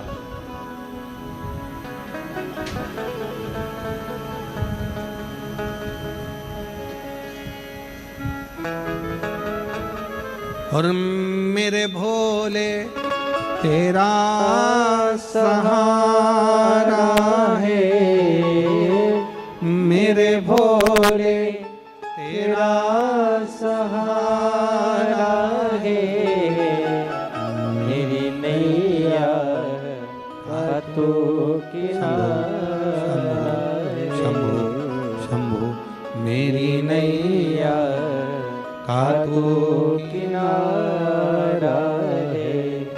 मेरे बाबा तुझे पुकारा है, मेरे बाबा तुझे पुकारा है, मेरी नैया का तू किनारा है, मेरी नैया का तू किनारा है। शिव तत्व कहता है, भगवान शंकर की कथा कहती है, शिव महापुराण की कथा वर्णन। पर शिवजी ने वो चोरी का धन नहीं देखा, शिवजी ने ये देखा कि ये देवराज ब्राह्मण की जो माँ थी वो मेरे मंदिर में रोज आती थी, जल चढ़ाती थी, रोज प्रार्थना करती थी, निवेदन करती थी, विनय करती थी। ये उस माता का पुत्र है, ये उसका बेटा है। एक बात हमने कथा में कही थी, आप लोगों ने श्रवण करी होगी, आपके चित्त में, आपके हृदय में, आपके स्मरण में रही होगी कि घर की स्त्री जब शिवजी को जल चढ़ाती है तो अपने ससुराल और अपने मायके दोनों पक्ष की 71 पीढ़ियों को पार उतार देती है। 71 पीढ़ी पार उतार घर की। भगवान ने अवगुण नहीं देखे। और किसी ने बड़ा सुंदर गाया है, एक लाइन बड़ी सुंदर गाई है महाराज कि मेरे गिनियो ना अपरा लाडली राधे। किसी ने गुनगुनाया बड़ा सुंदर कि मेरे अपराध ना देखिए। भगवान देवाधिदेव महादेव का चरित्र कहता है, शिव जी की कथा कहती है, शंकर भगवान की कथा कहती है, शिव तत्व कहता है, शिव महापुराण की कथा कहती है कि केवल 33 कोटि देवता में केवल एक देवाधिदेव महादेव ऐसे हैं जो व्यक्ति के दोष नहीं देखते, उसके अवगुण नहीं देखते। भगवान तो केवल उसके अंदर अगर एक छोटा सा भी गुण है, छोटा सा भी उसके अंदर कुछ अच्छाई है, तो मेरे शंकर भगवान उस अच्छाई को लेकर उसको तार देते हैं, पार उतार देते हैं। बस छोटी सी, बहुत नहीं। कहाँ? करनाल में। हाँ, करनाल में कथा थी तो वहां पर एक माताजी ने एक प्रश्न किया।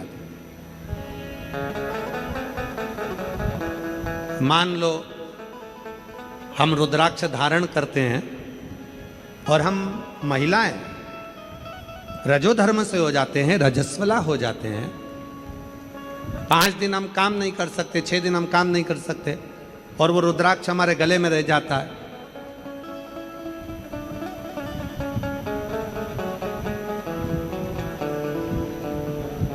फिर तो हमको दोष लगेगा ना महाराज जी।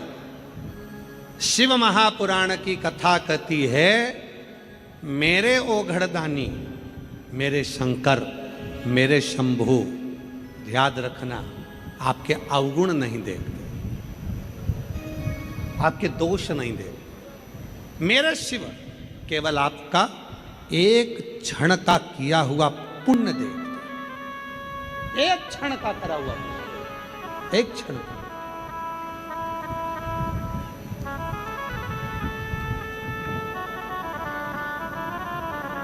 रुद्राक्ष क्यों धारण करा आपने?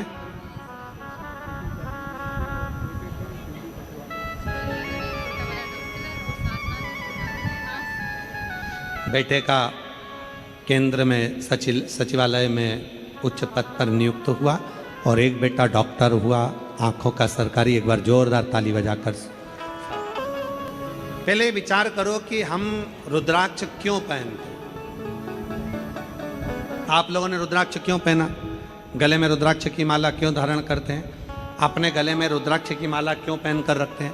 उसका कारण केवल एक है, या तो कोई व्यक्ति रुद्राक्ष धारण करता है आरोग्यता के लिए, रोग से मुक्त होने के लिए। दूसरा, कोई व्यक्ति रुद्राक्ष धारण करता है अकाल मृत्यु से बचने के लिए। कोई बड़ी बीमारी आ जाए, कोई तकलीफ आ गई या कोई अन्य चीज आ गई तो उससे हम बच जाएं। तीसरा, रुद्राक्ष धारण करता है वैभव की प्राप्ति के लिए, सत्ता की प्राप्ति के लिए, यश की प्राप्ति के लिए, कीर्ति की प्राप्ति के लिए।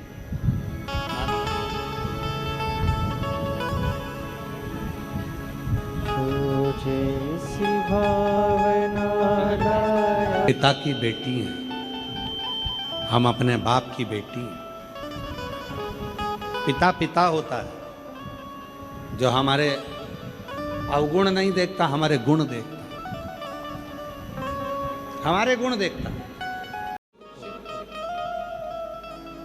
बहुत घंटों की पूजन, कोई कहे कि मैंने 8 घंटा पूजन करता हूं, शिव मिल जाएगा। देवराज का चरित्र सुना दीजिए, मात्र एक क्षण की पूजन शिव को प्राप्त करा देता। एक क्षण प्राप्त कर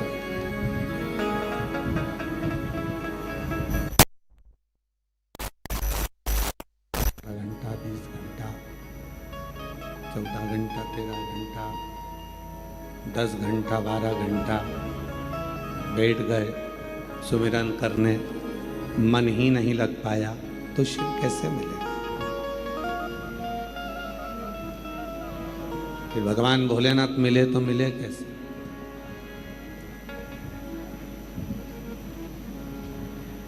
एक क्षण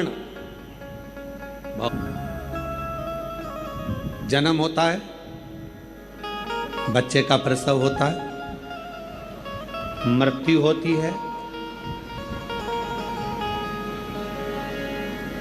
जन्म में जितना समय लगता है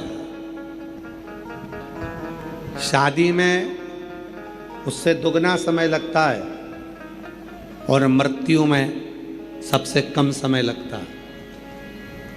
हिचकी आई और एक में तो प्राण छोड़। सबसे कम समय लगने वाला अगर कुछ है तो मौत है, मृत्यु। समय एक घंटा लगेगा, चुटकी का समय लगेगा, चलेगा। एक क्षण में प्राण छूट जाए, एक क्षण।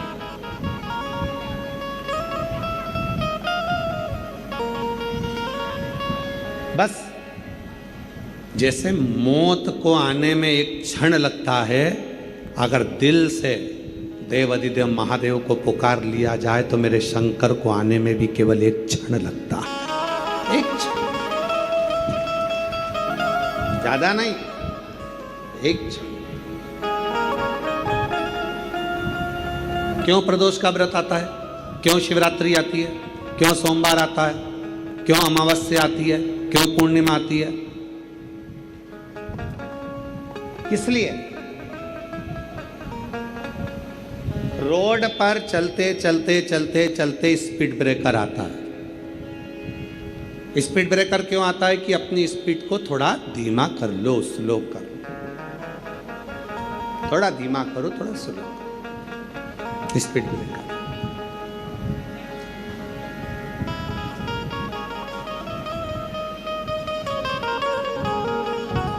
बीच बीच में पुलिस वाले भी खड़े रहते हैं, सीट बेल्ट लगाओ, हेलमेट लगाओ,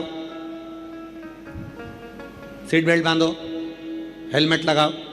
बीच बीच में पुलिस भी खड़ी रहती है। किसके लिए? तुम्हारे लिए। पुलिस अगर बोल रही है कि सीट बेल्ट लगाओ तो इसमें फायदा किसका है? तुम्हारा। हेलमेट लगाओ, इसमें फायदा किसका है? तुम्हारा। इसमें फायदा है किसका? स्पीड ब्रेकर बीच में आए, फायदा किसका? तुम्हारा।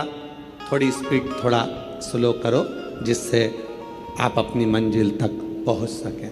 शिव पुराण की कथा कहती है जैसे प्रदोष आए, जैसे शिवरात्रि आई, जैसे सोमवार आए, जैसे सोमवार आया, प्रदोष आया, शिवरात्रि आई, वो थोड़ी सी कम कर कर थोड़ा सा समय परमात्मा को देना प्रारंभ करें, जिससे हमारी जिंदगी के जितने दुख आते हैं वो एक ना एक दिन हमारा ईश्वर, हम जिसको भजते हैं। शिवपुराण ने ये नहीं कहा कि तुम केवल मुझे भजो, शिवपुराण ने यह भी नहीं कहा कि तुम केवल राम को भजो, शिवपुराण ने यह भी नहीं कहा कि तुम केवल कृष्ण को भजो, शिवपुराण ने यह भी नहीं कहा कि केवल शंकर को भजो। शिवपुराण तो यह कहती है कि तुम्हारे हृदय में जो रब है तुम्हारे हृदय में जो ईश्वर विराजमान है, तुम जिसका भजन करते हो, तुम जिसका स्मरण करते हो, उसके प्रति अपनी चित्त वृत्ति को इतनी प्रबल कर लो कि एक दिन अंत समय में वही ईश्वर तुम्हारे सामने आकर खड़ा हो जाए और तुम्हारे दुख को मिटाकर चला जाए।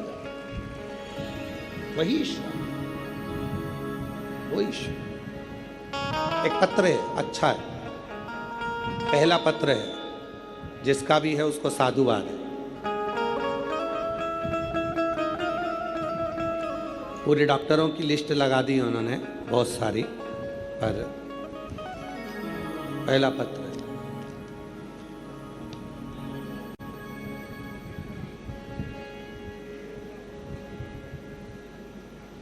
मेरा नाम सरिता रानी। एलईडी पर चल रहा है पत्र, पत्र एलईडी पर चलेगा, आप लोग उस पत्र को पढ़ सकते हैं। पूरे डॉक्टरों की रिपोर्ट लगाई गई है और बहुत सारी रिपोर्ट पूरे डॉक्टरों की लगाई। मेरा नाम सरिता रानी, पति का नाम पवन कुमार। हम पीली बंगा मंडी जिला हनुमानगढ़ से आए हैं। कहीं बैठे हों तो हाथ हिला सकती हैं। आए हैं, आ जाओ। हाँ ठीक है, आ जाइए, आ जाइए।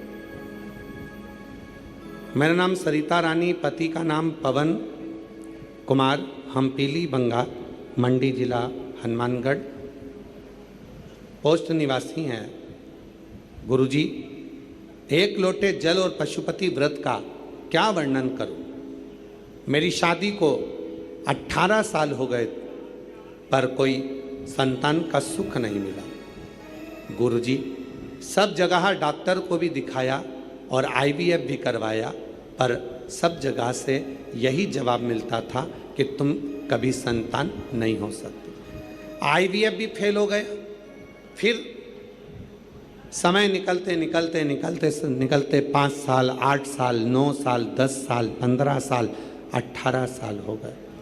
18 साल हो गए और 18 हमारे घर आई और ननंद जयपुर से हमारे घर आई और कहा, तुम प्रदीप मिश्रा जी कथा सुनाकर पशुपति व्रत करो, तुम्हें संतान जरूर होगी। हम दोनों पति पत्नी उस दिन से ही कथा सुनने लगे और हम दोनों ने पशुपति व्रत किया।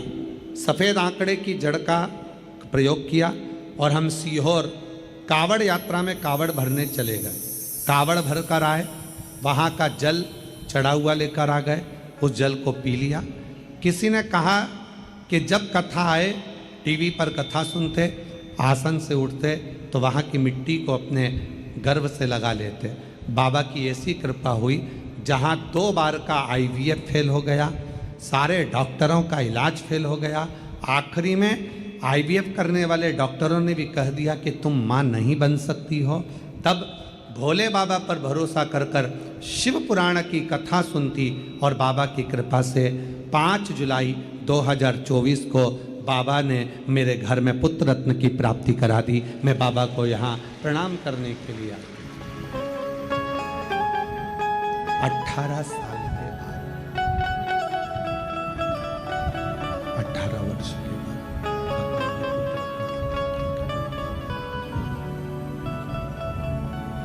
18 वर्ष के बाद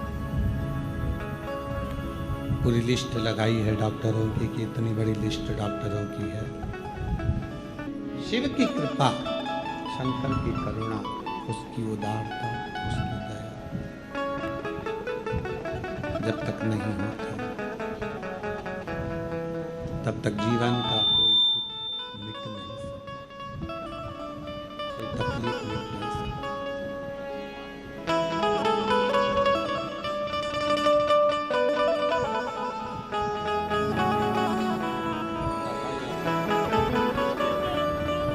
बाबा की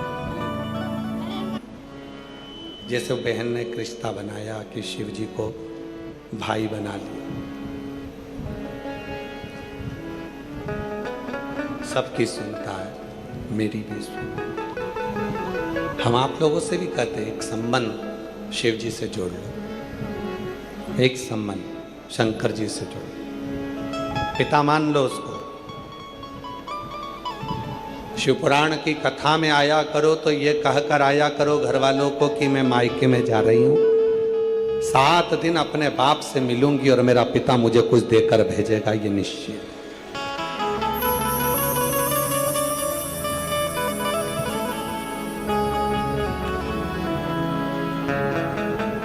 पहले दिन ही इतने सारे पत्र आए हैं कि ये पहले दिन के पत्र देखो आप, पहले दिन ही इतने पत्र हैं कि इनको पढ़ना ही मुश्किल। 7 दिन तो बाकी है और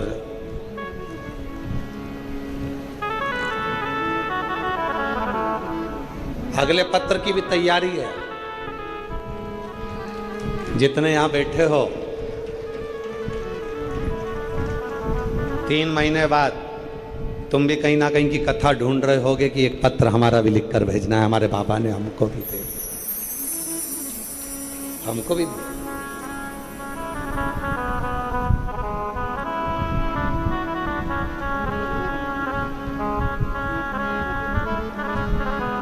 और बिना उसकी कृपा के कुछ मिल नहीं सकता।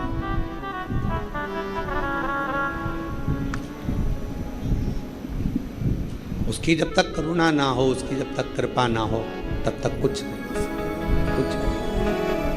तेरी कृपा बिना नहीं एक भी अनु लेते हैं श्वास, तेरी कृपा से तनु तनु। बखान क्या करूं मैं राखों के ढेर का, चपटी भभूत में खजाना कुबेर का।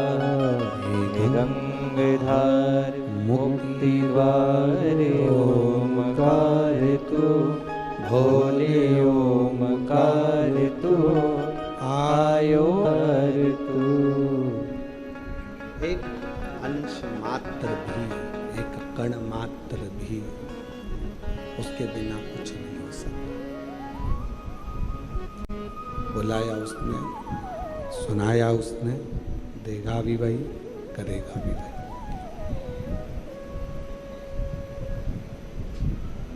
बहुत देवराज नाम के ब्राह्मण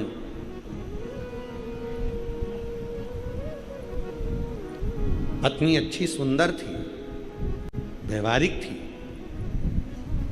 स्वभाव में अच्छी थी, फिर भी पर स्त्री का संग पकड़ लिया था।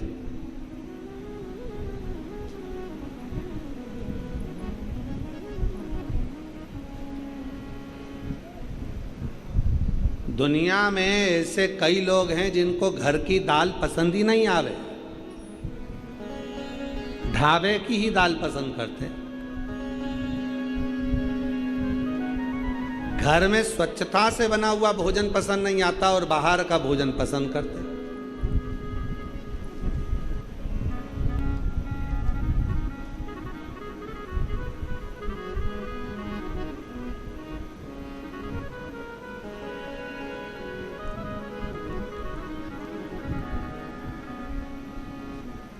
और हमारा नियम है,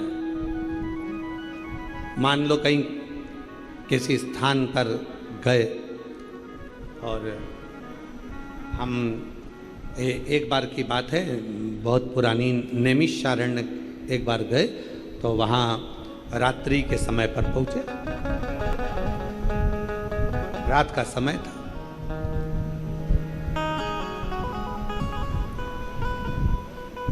अब नैमिषारण्य बहुत छोटा सा क्षेत्र है, छोटी छोटी दुकानें, गुमठी, जहाँ भोजन बनता, पर रात के 11:30 बजे सारी दुकानें बंद हो गई, सारा मार्केट बंद हो गया, रूम मिल गया, बस वहाँ जाकर रह।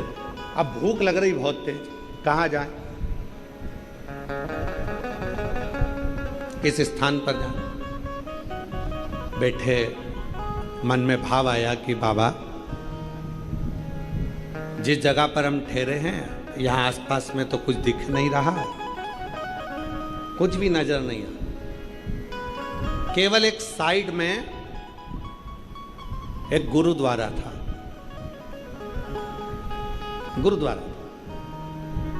कोई जगह पर भोजन नहीं मिला, सब बंद पड़ा। साथ में कुछ लोग भूखे भी थे, तो हमने कहा चलो, भोलेनाथ जी ने मार्ग बताया है, सामने गुरुद्वारा आया है और भगवान शिव की बड़ी कृपा है। जिन गुरु नानक देव जी ने नामदेव जी महाराज के सम्मुख में बैठकर शंकर जी के मंदिर को नामदेव जी की भक्ति और गुरु नानक देव जी की भक्ति ने मंदिर को पलट दिया था, वो मंदिर आज भी महाराष्ट्र में औंढा नागनाथ के रूप में विराजमान है। तो वो गुरु नानक देव जी की इस पवित्र आनंदमय गुरुद्वारे का दर्शन हो रहा है। चलो, अब तो गुरु नानक देव जी ही अपने बच्चों को भोजन कराए। चलो जरा, शिव का नाम लिया, गुरुद्वारे में पहुंच गए। नैमिषारण्य का गुरुद्वारा, दरवाजा बंद था, आवाज लगाई, खोला, अंदर गए। अंदर जाकर हम नहीं बोले, एक शब्द भी हमने नहीं कहा कि हमको भूख लगी है या हमारे साथ में जो 8 लोग हैं 10 लोग हैं इनको भूख लगी है। हम बस अंदर गए और अंदर जाने के बाद में तुरंत अंदर से एक भाई आया और वो सिख भाई आकर कहता है, लंगर चखोगे, लंगर चखोगे। सबका मुख उसी को देख रहा था कि ना जाने किस वेश में नारायण मिल जाए, आज मेरा बाबा सामने, लंगर चखोगे। तुरंत गरम गरम फल के सब्जी ला कर दिया, लंगर चखा, भरपेट भोजन कर कर चल दिया। कोई दूसरा नहीं, हृदय, चित्त, विश्वास, भरोसा दृढ़ होता है तो शिव जरूर मिलता है, किसी ना किसी। घर में पत्नी बड़ी सुंदर है देवराज ब्राह्मण की, बच्चे भी बड़े अच्छे हैं, स्वभाव भी अच्छा है, सब कुछ अच्छा, पर फिर भी देवराज ब्राह्मण दूसरी स्त्री के चक्कर में पड़ गया, दूसरी, और दूसरी नारी के चक्कर में फंसा। वो दूसरी रानी ने कहा, नारी ने कहा कि मुझे रानी के गले का हार ला कर दो। रानी के चोरी करा, हार लाया, पर स्त्री को दिया। देने के लिए लेकर आ रहा था और रास्ते में राजा के दूत पीछे। आज तक पत्नी ने कुछ नहीं मांगा तो भी पत्नी बुरी थी, और वो जो पर स्त्री थी वो मांगती रही तो भी वो अच्छी लग रही थी। ये दुनिया की रीत है, दुनिया की। पराया धन और पराई नारी एक दिन बर्बाद कर कर ही रखती है, बर्बाद कर। पराया धन भी बर्बाद कर देगा और पर नारी भी बर्बाद। इसलिए भोलेनाथ जी से कहा करो, भगवान शंकर के मंदिर में जाया करो तो शिव जी से प्रार्थना करा करो, मेरे भाग्य का देना, मेरा देना, मेरे परिवार के भाग्य का देना, मुझे दूसरे का धन नहीं चाहिए। ये दूसरे का धन आएगा तो डॉक्टर में लग जाएगा, दूसरे का धन आएगा पुलिस में लग जाएगा, दूसरे का धन आएगा कहीं गलत जगह चले जाएगा, दूसरे का धन आएगा तो कहीं ना कहीं गलत संगत में लग जाएगा। मुझे नहीं चाहिए, मेरा खुद का धन,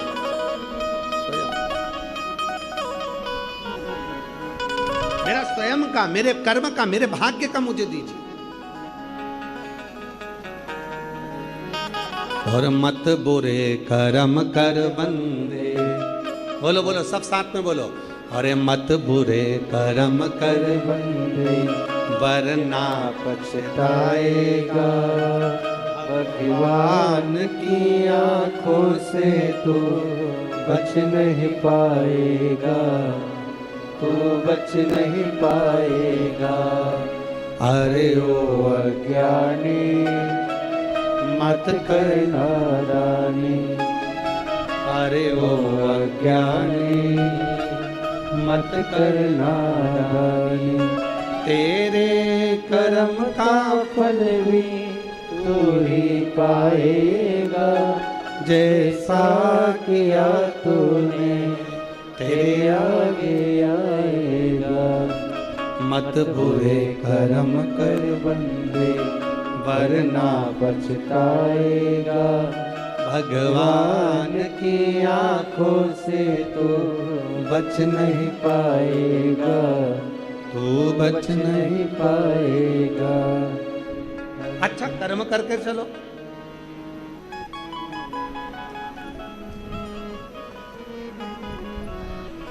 श्रेष्ठ कर्म कर कर चलो, फिर देखें क्या हो। दूसरे का धन भी नहीं चाहिए और पर नारी का संग भी नहीं चाहिए, होना ही नहीं। विश्वास जब एक पत्र है, अच्छा है, देखिए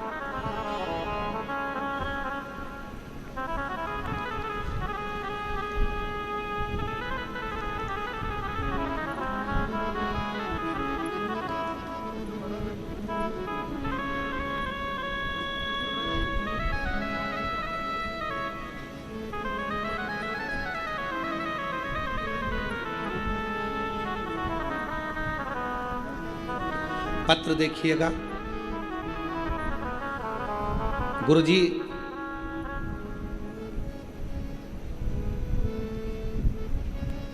मैं जेतों की निवासी हूं, मैं जेतों की निवासी हूं। मेरे पति का नाम गौरी शंकर, मेरा नाम उमा रानी है। मैं भोला बाबा को नमन करने के लिए आए। कहीं बैठी हैं आप ही हैं? ऐसे हाथ हिलाओ एक बार, आ जाओ, आ जाइए। मैं जेतों की निवासी हूँ। मेरे पति का नाम गौरी शंकर है, मेरा नाम उमा रानी है। भोले बाबा का मैं क्या बखान करूँ। मेरी बेटी सीए करते करते उसको 15 साल हो गए, पर उसका सीए नहीं हुआ। गुरुजी इंतजार करते करते बेटी की शादी कर दी।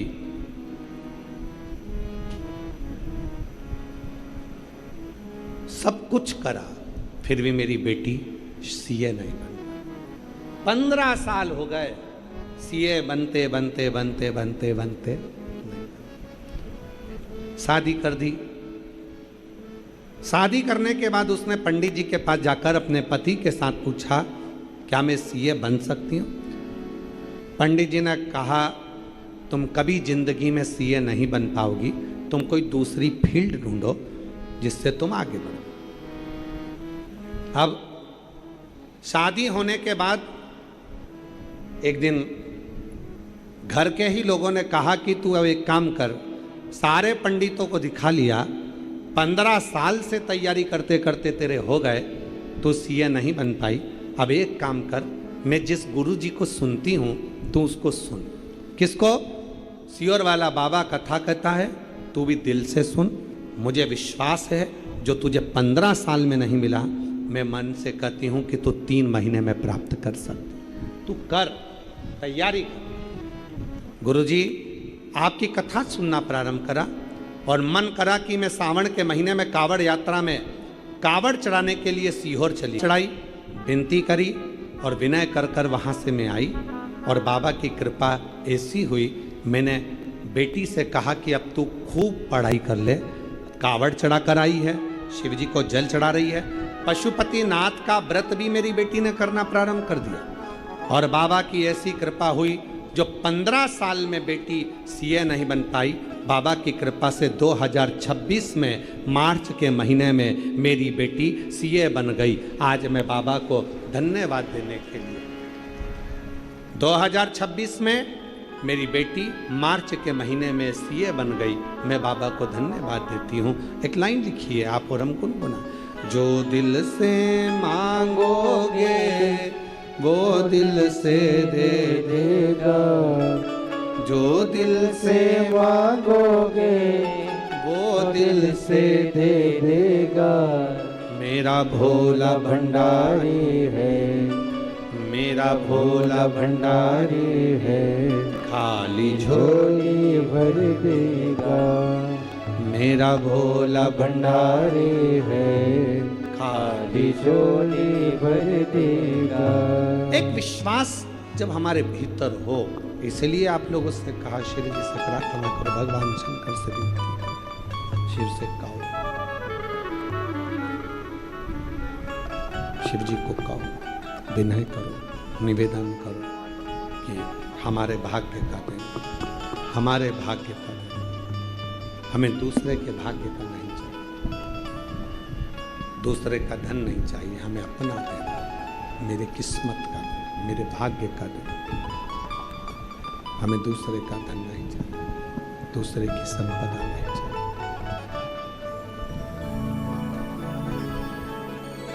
देवराज ब्राह्मण चोरी का धन लेकर, पत्नी ने कभी उससे हार नहीं मांगा, पत्नी ने कभी उससे वैभव नहीं मांगा, पत्नी ने कभी उससे धन नहीं मांगा, बच्चों ने भी कभी कुछ नहीं मांगा, फिर भी वो चोरी का धन लेकर अब एक पर स्त्री के चक्कर,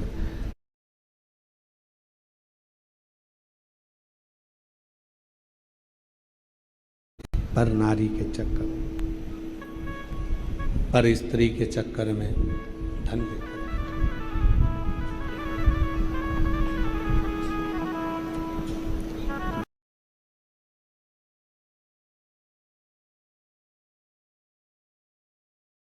दो क्षण की शिव पुराण की कथा सुनकर उसके प्राण चले।